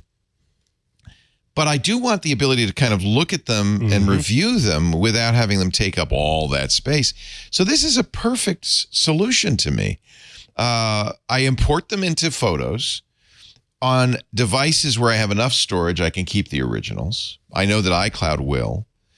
And then on devices like my phone where I don't have enough storage, I still have access to all the pictures, but as thumbnails, as you mentioned, not in the full quality unless I want to edit them, and then I can download them. So I have the picture here. I have the picture. I'm actually on Windows on the web, and if I want to edit it, I can. Furthermore, what I really like is that it will allow me to edit it in another program. So there are a couple of really good iOS and macOS apps now. I tried Lightroom, and I didn't want to spend the money for Adobe Lightroom.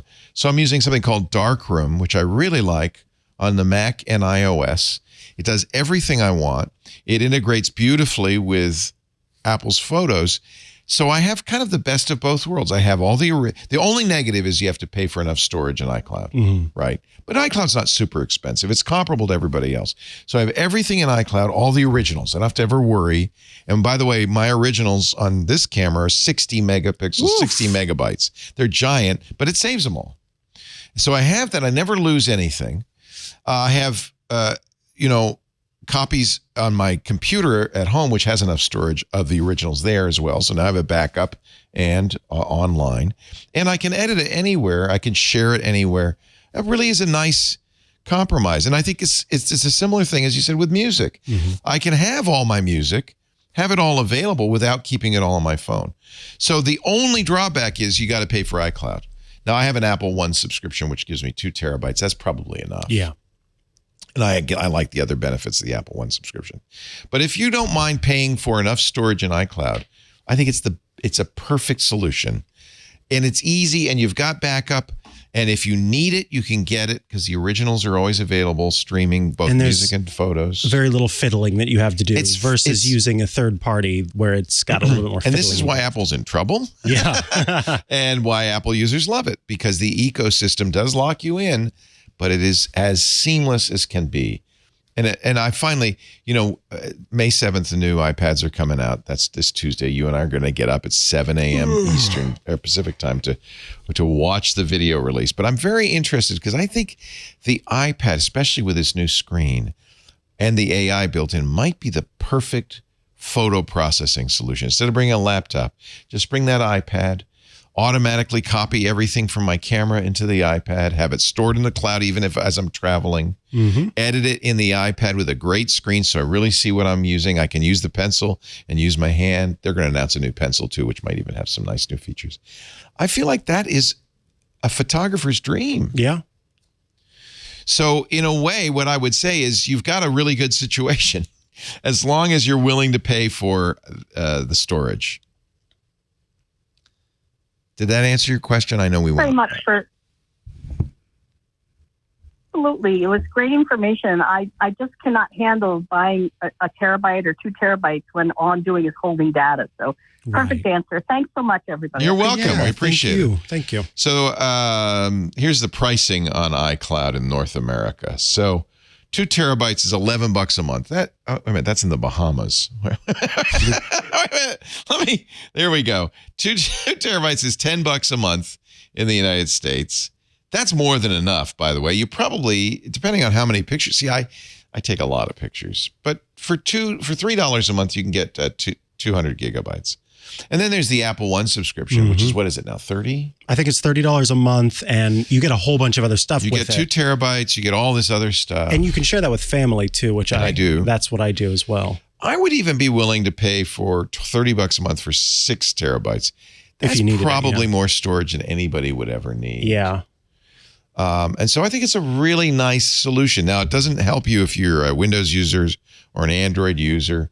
It really is best if you're entirely in the warm bath of the Apple ecosystem. But then you never have to worry. One of the things that Apple was responding to is, and I used to get calls like this on the radio show all the time, I filled up my iPhone storage. It's time to get another one. By the way, 10 years, it's time to get another one. But anyway, you don't have to. No, you just turn on that thing that says, don't, store them in the cloud. Here, I'll show you. We'll go to, it's the iCloud settings. Am I right? You can find it in 2 places. Or photos. I would go to the photos settings. Okay. Because it really is a great solution for everybody. Let me find photos. This is the bad thing. You can never find what you want in photos. There we go. So if you go to photos, you turn it on. Where is it? There it is. It's a little bright, so I'm going to darken it a little bit so you can see it. So you can see I'm syncing the phone to iCloud Photos. Now, I am using half a terabyte, but that means I still have a lot of room left. So maybe I could go with a smaller plan. They don't offer a 1 terabyte plan, unfortunately. And there it is. There's the syncing, but this is really what you want. You can choose between downloading and keeping originals. On a device with unlimited storage, you might want to do that. Nowadays, you can get an iPad or an iPhone with a terabyte or more.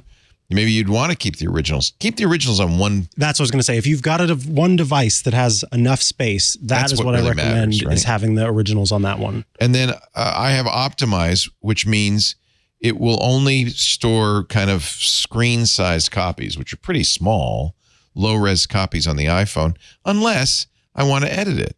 So if I go into Photos on the iPhone, and this photo is not stored, this is too big a photo to store on the iPhone. But if I decide I want to edit it, it's going to download it, and you see it's downloading. It said that, and now I have it, and I can edit it. I can play with it if I want.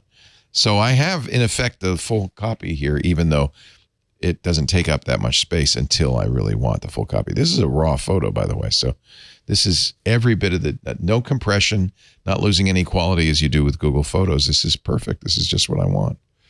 Now I can play with it and adjust it and do all the things. And if I want even more, I can edit it in Darkroom, which I think is a wonderful editor. So I'm very happy. Now I have an excuse to buy the new iPad. Bum, ba-da-bum. Somebody has to, so we can talk about it. Well, I think we'll get one for you too. Do you want the 11 or the 12? We have to wait and see, don't we? Gotta wait and see. We have to see what the options are. Is there a mini? We'll see. They are due to do the mini, update the mini. It's been 3 years, but I don't think they are. Not this time anyway. All right, a little pause. Just a reminder that you are watching Ask the Tech Guys. That is Micah Sargent, the cute one. I am Leo Laporte, the old one. The one that can bend his knee in a way that I can't. Yeah, I have very open hips. I can go even farther. You know what they call it in yoga? What is that? The pigeon. Oh, yeah, the pigeon. I'm not very good at pigeon. I'm so good at pigeon. And I've got lots of fulcrum to work with, but I can't That's pigeon very well. That's probably the problem. You got too much fulcrum. That's what it is. Yeah, these muscles are very long on me, and so it's just not. They're not very. Got way too much fulcrum. What should we do next, John? What should we do next? How about this voicemail right here? It's time for a voicemail. Hi, Leo and Micah. Hi. I've been a long listener for a long time. Good. And I'm happy to reach out to you guys. Wonderful. My problem is that ever since I signed up for Sonoma, the latest Mac update, Safari has rendered completely useless. It just keeps quitting on me the minute I start it up. I've searched all kinds of problems, forums, Apple Store, you name it. What? I can't find a solution. Do you know what it is? Please help. Aww. Thank you, guys. Aww. You can't get Safari working. Okay, so obviously this is unique to you. Yeah, definitely. Not an everybody issue. Otherwise, we would have heard about it. Headlines in the New York Times, Safari stops working. But remember, when you're doing a big upgrade like you did with Sonoma, you're upgrading the operating system, things can happen. Mm-hmm. I often refer to it as, changing the operating system on a running machine is just like pulling a tablecloth out and not having the silverware move, right? Most of the time you can do it. It's kind of a miracle that Apple and that Microsoft can do that. But every once in a while, crash, something gets broken. And I think what got broken was Safari. So the steps to fix this. Yeah. So essentially what you're going to need to do here, I thought in modern macOS, you could just remove Safari and reinstall it, but I'm not seeing that as an option. The Safari app is only re-downloadable on iPhone. Isn't that interesting? Yeah, so that's what they build that in. Yeah, I was going to suggest just kind of doing a refresh of Safari. In this case, I think you just need to restore macOS, and you can. This is the cool thing about it. Restoring macOS, you're able to do without having to remove your files. It used to be whenever you wanted to kind of refresh your computer, you had to remove everything from it and then put everything back on. You don't have to do that with modern macOS. So all you do is you go into macOS recovery mode. And here's the thing. Recovery mode is going to be different if you've got an Intel machine or an Apple Silicon machine. So what we're going to do is point you to a page where you can see how to go into recovery mode on your Mac, as opposed to me listing all of those steps out. Once you're in recovery mode, you will see the option that says restore macOS on this computer. What that does is let's see, I want to use your metaphor. It cuts the tablecloth around everything that's on the table and lifts the tablecloth off and then puts a new tablecloth down and sews it up around each of those little things that are sitting on the table. Yes. That's what macOS recovery does. And so all of your cups and your, chicken katsugi, are all still, cacciatore, whatever, are all still in place. All your files are still there. And then Safari should work. If that doesn't work, then I would go for a full recovery where you're removing the files as well. Here's one thing you might try before you even do that. Oh, that is, yes. So if you can't uninstall Safari, what you can do is clear the cache, clear the history, clear the cookies. It's almost certain.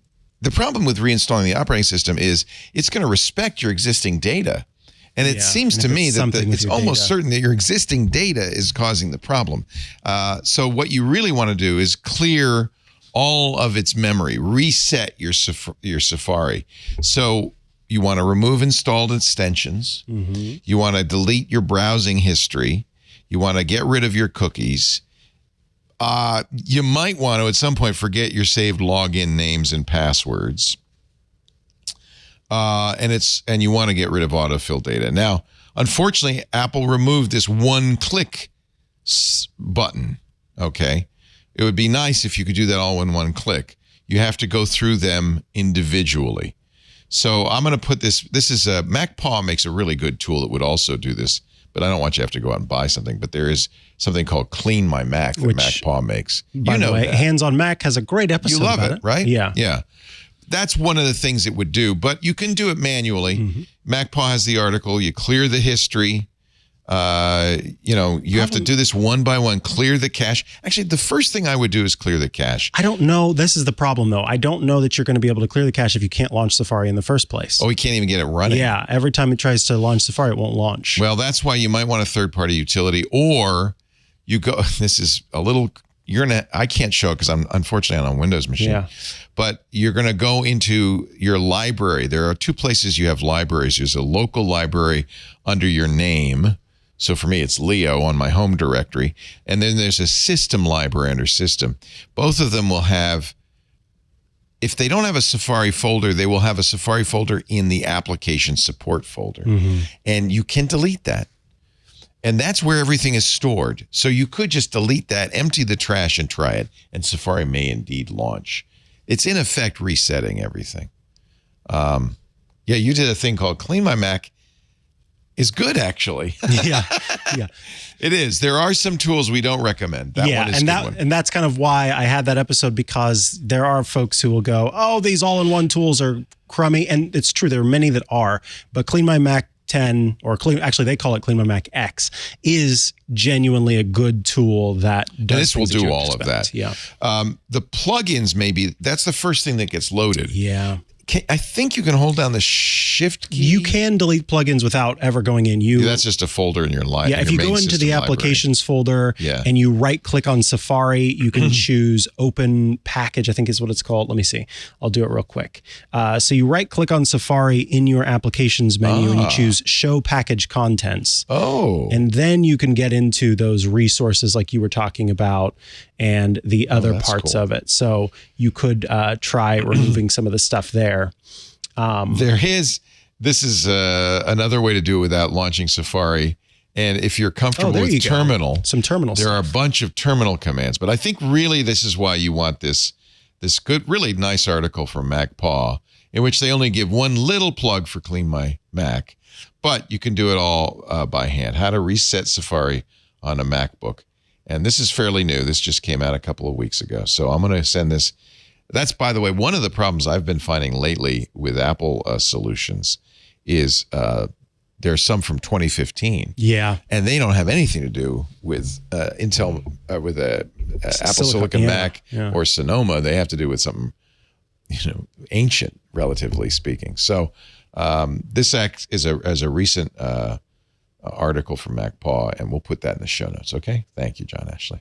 Appreciate it. That's a good question. Yeah. Great question. Thank you. And good luck. You seem a little down. Yes. Now what should we do? Let's all go get a Choco Taco. Hey, I'm serious. Bringing it back. After the show, I will go down to our Cold Stone Creamy. I will get us Choco Tacos. I'll bring it back. Okay, on me. You can use our credit card. Okay. All right. I'm buying for the whole club. I can wait. Editing the show can wait. This is more important.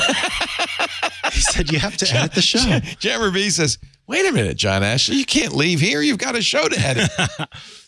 Well, if you'll know if Ask the Tech Guys is a little delayed on your feed, you'll know why. It'll just be delayed by an hour at most. Big deal. An hour? Oh, no. Okay. Anyway, speaking he has an ulterior motive, if you ask me. We were talking about Choco Tacos. I'm craving a Choco Taco now. You are. I could tell. Choco Tacos and Cinco de Mayo. And I've never had one. We have another caller? Yeah. Excellent. Look, I'm left out of the Choco Taco thing. What with my you can't eat tacos. Intolerance, my gluten intolerance. But what if they made it out of corn? If they made it out of corn, I could eat it. Okay. Excuse me, Cold Stone. Are your waffle cones made out of corn? No. I was watching a sci-fi movie last night because I was in the mood for Interstellar. Watched Christopher Nolan's Interstellar with Matthew McConaughey. And at the beginning, the world is ending and the climate is ruined. There's blight ruined. All the crops, all they've got left is corn. Mm-hmm. And they don't dwell on it, but they're showing a meal in the farmhouse. Everything's made of corn. And I thought, I don't know. You're saying no, you don't want any of that? Save the wheat. Someday all the gluten intolerance folks will take away all our wheat and eat corn. What's your first name and where are you calling from? And do you like corn? My name is David. I'm calling from Davis, California. Davis, California. Davis. Hello, David. The home of UC Davis, where all the people who make wine in our area went to the UC Davis Viniculture School. What can we do for you? And coffee. Yes, Leo, I had a question. Is there much of a difference between the quality of different brands of SD cards? Because I've noticed the price is quite different. Huge difference. Between like a SanDisk or Huge difference, yes.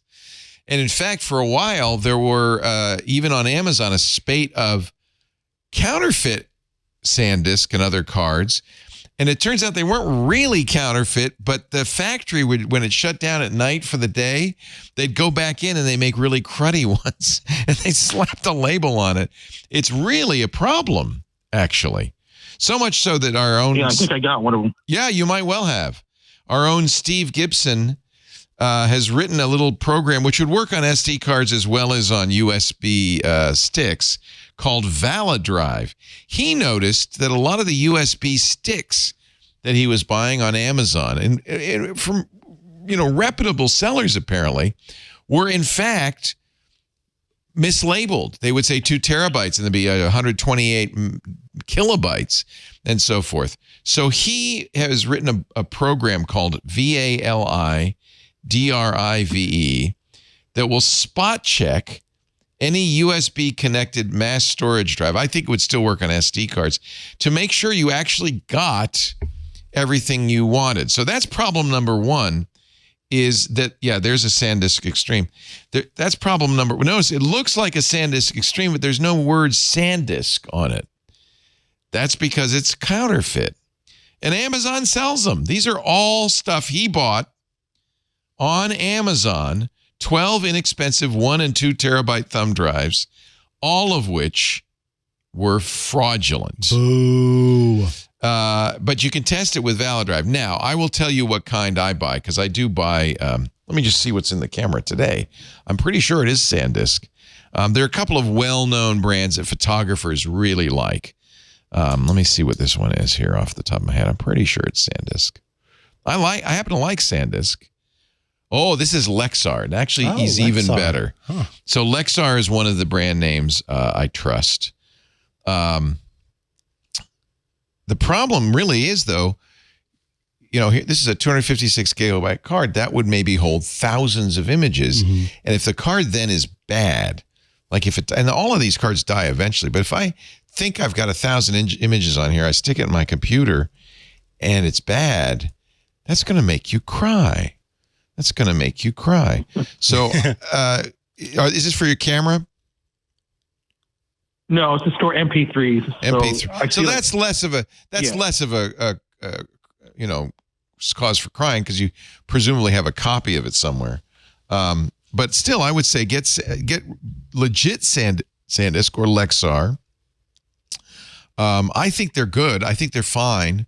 Make sure you get a legitimate one, which I would say the problem is Amazon does not mind having knockoffs, apparently. So you can never really be sure. If you're getting it from the manufacturer, that's better. So I always look for ships from and sold by. And you want a sold by SanDisk, ships from Amazon or ships from SanDisk. And then you're much more likely to be okay. ValiDrive, if you're concerned, is a great idea just to run it to see what you got. But I would really make sure that it is okay before you depend on it, Because that's You could also. I tried the Amazon Basics ones. Yeah. What was it? Was it okay? What was that like? I think they're okay. I think they maybe a major factory would make them, right? I might be more likely to trust that. Yeah, because it's got Amazon's name on it, right? Yeah, and just reading and writing MP3s is a little bit less intensive, right, than trying to put video or large camera cards. Yeah. You could also go to a physical store and get, if you're really concerned about knockoffs, you might be less likely. Huh? If you go to a Best Buy, you might be less likely to. So this is a SanDisk, but it ships from and sold by Amazon. That's going to be better than a third party. You really don't want to get it from a third party because there's just no guarantee. I find all of those little badges on there, they can get kind of confusing. And I remember coming across a guide that sort of translated all of those for me. It's less important for MP3s. Right. It's really important for a camera, especially video, because video is you need a lot of speed. MP3s, you don't need much speed. MP3 players take a gulp, play it, take a gulp. I see. So it's not, you don't have to, in fact, I would not necessarily get the fastest Extreme Pro UHS-2 memory cards because you're not going to take advantage of that. These are really for cameras, these high-end memory cards. And yeah, look at all the insignias. SanDisk Extreme Pro, 300 megabytes per second. That's good. SDXC, that's the capacity. V90, 2, U3, C10. I don't know what all that stuff means, but you can check it. If you're buying for a camera, check your camera manual. It'll tell you the minimum that you can get.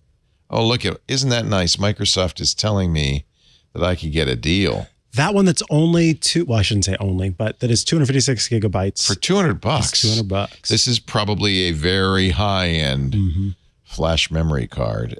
You wouldn't need this for MP3 players. Absolutely not.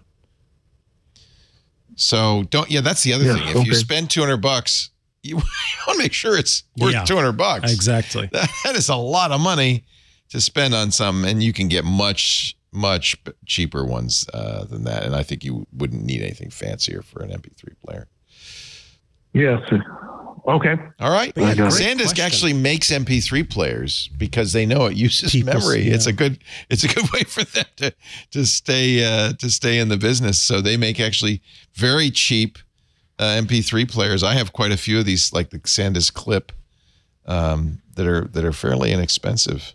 I wonder how much this is, just out of curiosity. And they have some memory, but usually you add more. So this comes with 8 gigabytes, but you can add an SD card, micro SD card, and make it more. Wow, an MP3 player. Can you believe that? So these are actually more than I thought they were. They're $35. That's more than they're worth, I would say. Anyway, good question. And if you're a photographer, that's something you really want to pay attention to. MP3 player, less important. I see. Okay. Thanks for the question. Thank you so much. Yeah. So let's see. What do we say? Lexar, SanDisk. And Aunt Pruitt suggested Sony. He likes Sony. And if you're getting them from a reliable retailer, just don't get it from a third-party store. Yeah. It's just no guarantee. And then if you want to check these before you invest some time and effort into them, use ValiDrive. That's a Windows-only tool, but it's a really cool idea. Yeah. Oh, not Linux? No. Well. Steve doesn't make stuff for Linux. Or Mac. He's a very Windows-focused guy. I missed that part. That it was it's a Steve Gibson. Hit. Okay, it's a Steve Gibson joint. All right. One more call. But one thing to know real quick. I knew tacos, $10. $10? $10 a piece? For one singular chocolate. What the heck? Boy, they're really counting on... How much is what do they call it there? I want it more. Can you give me a big one? How about a larger scoop? What are the sizes at Cold Stone? What, John? The offer ends today. There's Cinco to Mayo. Oh, so get it now. So, I thought they were going to offer for a week, so it ends today. The question is, how many do we get? Well, how many people are there? Benito, do you want a Choco Taco? Sure he does. John wants one. You want one. Sebastian can have mine. Sebastian, you can't have one. Right. So 5. So 5? $50 worth of Choco Tacos. And if I could get them to you in a reasonable amount of time, I would be buying 11,500 of them. But I just don't see how we could get it to you club members. I wish I could. I really do. Yeah, like it, love it, gotta have it. You know what? A membership, a whole month in Club Twit is less than a Choco Taco. That, exactly. 70%. 70% the cost of it. Happy Cinco de Mayo, everybody, and may the 4th be with you. Yeah. How about we round things out with one more email? All right, reaching back. Reaching. Hands. You know what? I'm going to take the whole stack. I don't want to reach back again just in case we get through them fast. Reaching out. Be nice to do like 5 in the next 5 minutes. We try. I will do it. I can do it. Okay, the answer to this one is no. Banks with real 2FA. So I agree with you, John. This is a problem. My question about two-factor authentication, my bank sends me a text message when I log in. Mine does too. They claim this is two-factor authentication, but we know, he listens to Steve Gibson, that SIM jacking is a real thing. That's right. Why is it that banks don't offer real 2FA using an authenticator? It'd be even better if you could use your YubiKey, right, for two-factor. I'd even take passkeys. But no, you know why? Because banks have a lot of people my age that use them who don't understand. Why. That's exactly why. So they understand. He says, big fan since ZDTV in 98. Wow, John, thank you. I'm a real geek because of Leo, Steve, and everyone else at Twit. Thank you for many years of technology shows and education. Let's ask the audience, does your bank allow you to use Google Authenticator or something like that? Nope. I bank with USAA. They send me a text. Wait a minute. Okay, USAA, and maybe some banks do this. USAA has a USAA app, and I can do two-factor through the app. So it will then say, I can send you a text message, or you can open the app and approve this. And more and more I'm seeing that. That would be preferable. True. That's true. Wouldn't it? Yep. Now, the problem is, as Steve has pointed out, the weakest link is always the fallback method. So if they offer a text message, the bad guy's going to say, oh, that's fine. I have the phone right here. So they have to say, you have to have a way of authentication only with some better form. I think I'm believing USAA. Let me just try logging in. So it does Face ID, which is nice. So once I've approved it, I don't have to do anything but Face ID. I don't know. That's a good question. We'll try to find Wells Fargo has an option where you can use an RSA secure ID device purchased. Perfect. From Wells Fargo directly. Well, okay. Fidelity, Charles Schwab, and E-Trade support the free Symantec VIP mobile app. The real key, Navy Federal has phone authentication. The real key is that they don't have a fallback to SMS, right? Sorry, the phone authentication thing cracks me up because I'm just imagining somebody calling you and saying, "Are you? Hello?" Well, Schwab bugs me because one of their authentication methods is voice print. Oh. And I don't think that's... I never turned that on because I thought, I don't know if that's safe. Bank's app only offers fingerprint as a convenience. Yeah, it's the same as mine. Yeah. In Germany, says Igor Ackerman, our banks by law are forced to use other 2F means than SMS. Most use a QR code in their app. That's good. That's good. I would expect that in Germany, right? Banks are archaic. It's a miracle you don't have to use the telegraph, says Joe. Ubiquity gear blocking Alexa outbound, says Brian. Hi, Leo and Mikah, Club Twit member. Mm-hmm. Thank you. I hear Leo talking about Ubiquity quite a bit. Yes. Mm-hmm. I'm going to take the plunge. Just bought a Unify switch to solve a problem with a malfunctioning monoprice switch. Ordered a 3-pack to replace the rest. Ordered an access point Wi-Fi conversion. Do you self-host your Ubiquity system or do you let Unify do it? I'm not sure what that means. Self-host. I have a UDM rack-mounted Dream Machine, rack-mounted PoE switches, both from Unify, Ubiquity. Are you talking about... I'm not sure what you're talking about. There is... Maybe you're talking about the way that and Synology does this too, to handle the problem with moving IP addresses. You can log in through unify.com, if I can show you right now. And that way I can manage this over the LAN. You can turn that off if that's what you're talking about. I'm really not sure what you're talking about. So, I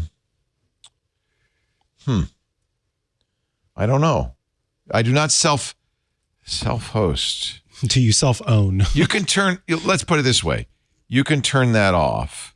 But the problem with doing that is you would only be able to log in if you're on the LAN. But you don't want WAN. Generally, you don't want WAN administration. I left that turned on because I sometimes will show the setup here. Okay, then he wants to know, how do I block outgoing Alexa traffic? I have 3 Ecobee thermostats with Alexa. Even though I've turned off Alexa in the app, I have no confidence short of cutting the microphone wires. Any good router will let you block outbound requests to that IP address. So you just have to figure out what server it's contacting. Okay, good. Because I was going to say at first, if you've got Echo devices in your home, you don't want to block outbound traffic. But I understand now because it's just the thermostats he wants to stop. Very simple to do. You do it on your Eero. Yeah, just block that. Just IP look address. at how to do that. Yeah. How do you do it? Just look it up. Sorry. You have to figure out what. Probably it's not an IP address, but what the server name is, and block the server name. Yeah, and I guess you could just look at, if you look at what the Ecobee thermostats specifically are sending out to, it'll typically list the domains, even not just IPs, but the domains that they're talking to, and look for any that have anything to do with Amazon. Yeah, exactly. It'll be an AWS server, but you don't want to block all the AWS. Yeah, because some of them might be for the firmware, for the Ecobee, for all sorts of things. Yeah. buy a really cheap Echo and see what that talks to. And Joe says he uses a third-party block list on NextDNS. Oh, there you go. Which will block all Alexa DNS requests. I love it. He says I get quite a few, and I don't even have any Echo devices. Wow. Igor makes a good point. It will also block 90% of your apps. If you block AWS. Don't block AWS. Robert. Hi, Bob. Long-time listener. Oh, I thought they said to you, hi, Bob. Hi, Bob. I was very confused. Drink. I have a collection of HDMI cables. Some are 8 to 10 years old and some brand new. How can I tell which are the newest and which ones are HDMI 1.0 and should be thrown away? That's a great question. Wow. Does it say on the cable? I guess not. If there's no print on the cable, you need an HDMI cable tester. You just need to get a cat and have it sniff it. And if the cat runs away, then it's an old... I'm just kidding. I'm making this up. I like that, though. Amazon does sell, I mean, this is... HDMI tester of some sort? Yeah, it's $50. The HDMI... Oh, here's a less expensive one for $19.99. I like the box. They really put a lot of energy into the design of that box. So that would be one way to tell, right? I don't know if you want to spend that kind of money to figure it out. What would be the other way? To connect it to a 4K TV and a 4K source like an Apple TV or a Roku and see what you get. Yeah. But that's harder. I really think the tester would be the best way. I don't know. Short of $19 cable tester. Cutting open the cable sleeve and looking inside. I don't know. I mean, you might as well just buy new cables at that point, probably. What is your suggestion, John? I bought all new cables. All new cables. Grabbed all my old cables and threw them in the HDMI bin here. Nice. We have a bin. Just buy new cables and get rid of the old ones. Bring us your old cables. We'll put them in the bin. Where does the bin end up? Back in storage. That's what we need. And in the meantime, we got all the HDMI 1.0 cables you could possibly want. I will train a cat to sniff. They probably do smell differently. A cable sniffing. Did you get your HDMI cables at Monoprice, John? Amazon. Yeah, I get mine from Cable Matters. That's my favorite cable maker. Windows frustrations. I agree with you, Matt. Done. That's all. We're good. Good day from Tooele, UT. Is that right, Tooele? What's interesting is I guessed that was going to be Utah without knowing that that's what came next. That's so weird. I don't know why. Anyway. I'm having an issue with Windows that is just kind of annoying. I know Leo hates Windows, and I get it, kind of. But I thought I would see if there's anyone who would know what is happening. I have an MSI gaming laptop. And maybe you can solve this. You have an MSI laptop that I use as my daily driver every time it goes to sleep. The Windows button stops bringing up the start menu. But it's asleep. You mean it goes to sleep and then it wakes up and then the Windows button doesn't work anymore? I don't know. I can still lock the PC with WinL, but I cannot access the start menu. I just have to lock and restart the PC and then the Windows. So in other words, the Windows key, which normally will, bring up the menu, that's kind of the way you want to do everything in Windows, is Windows key and then start typing. Just stops working once it sleeps. I've even wiped Windows. That didn't help. Oh, no. Anybody know why Windows would start ignoring the Windows key? Maybe because it went to sleep. Cleaned? No one knows. By the way, Tawilla means tall woman in Arabic, which is odd for a Utah town name. Things that'll make you go, That make you go, Thank you, iLog.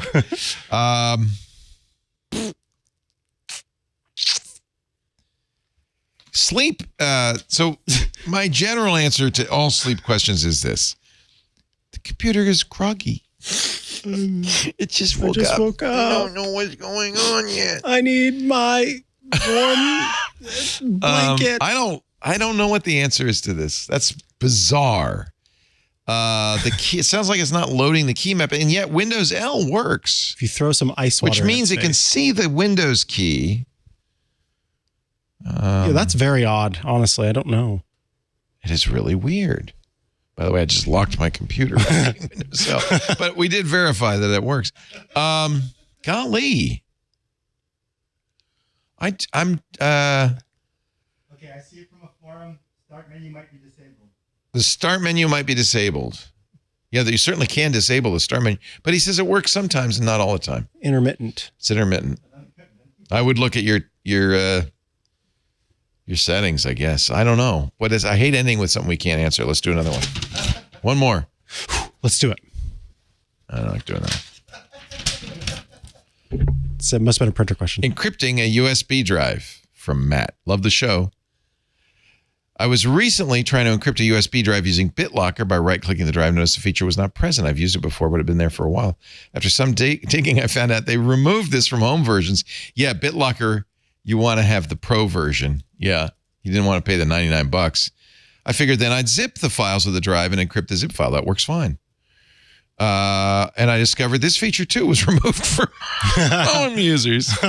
Lovely. Okay. So he says, I've since used WinRAR to protect the compressed file, but I'm curious if I would upgrade to Pro, would I need to be on a machine that also has Pro to decrypt? No. Nuh-uh. Only encrypt. Yeah. I may purchase a drive with a physical password to avoid decryption in the future.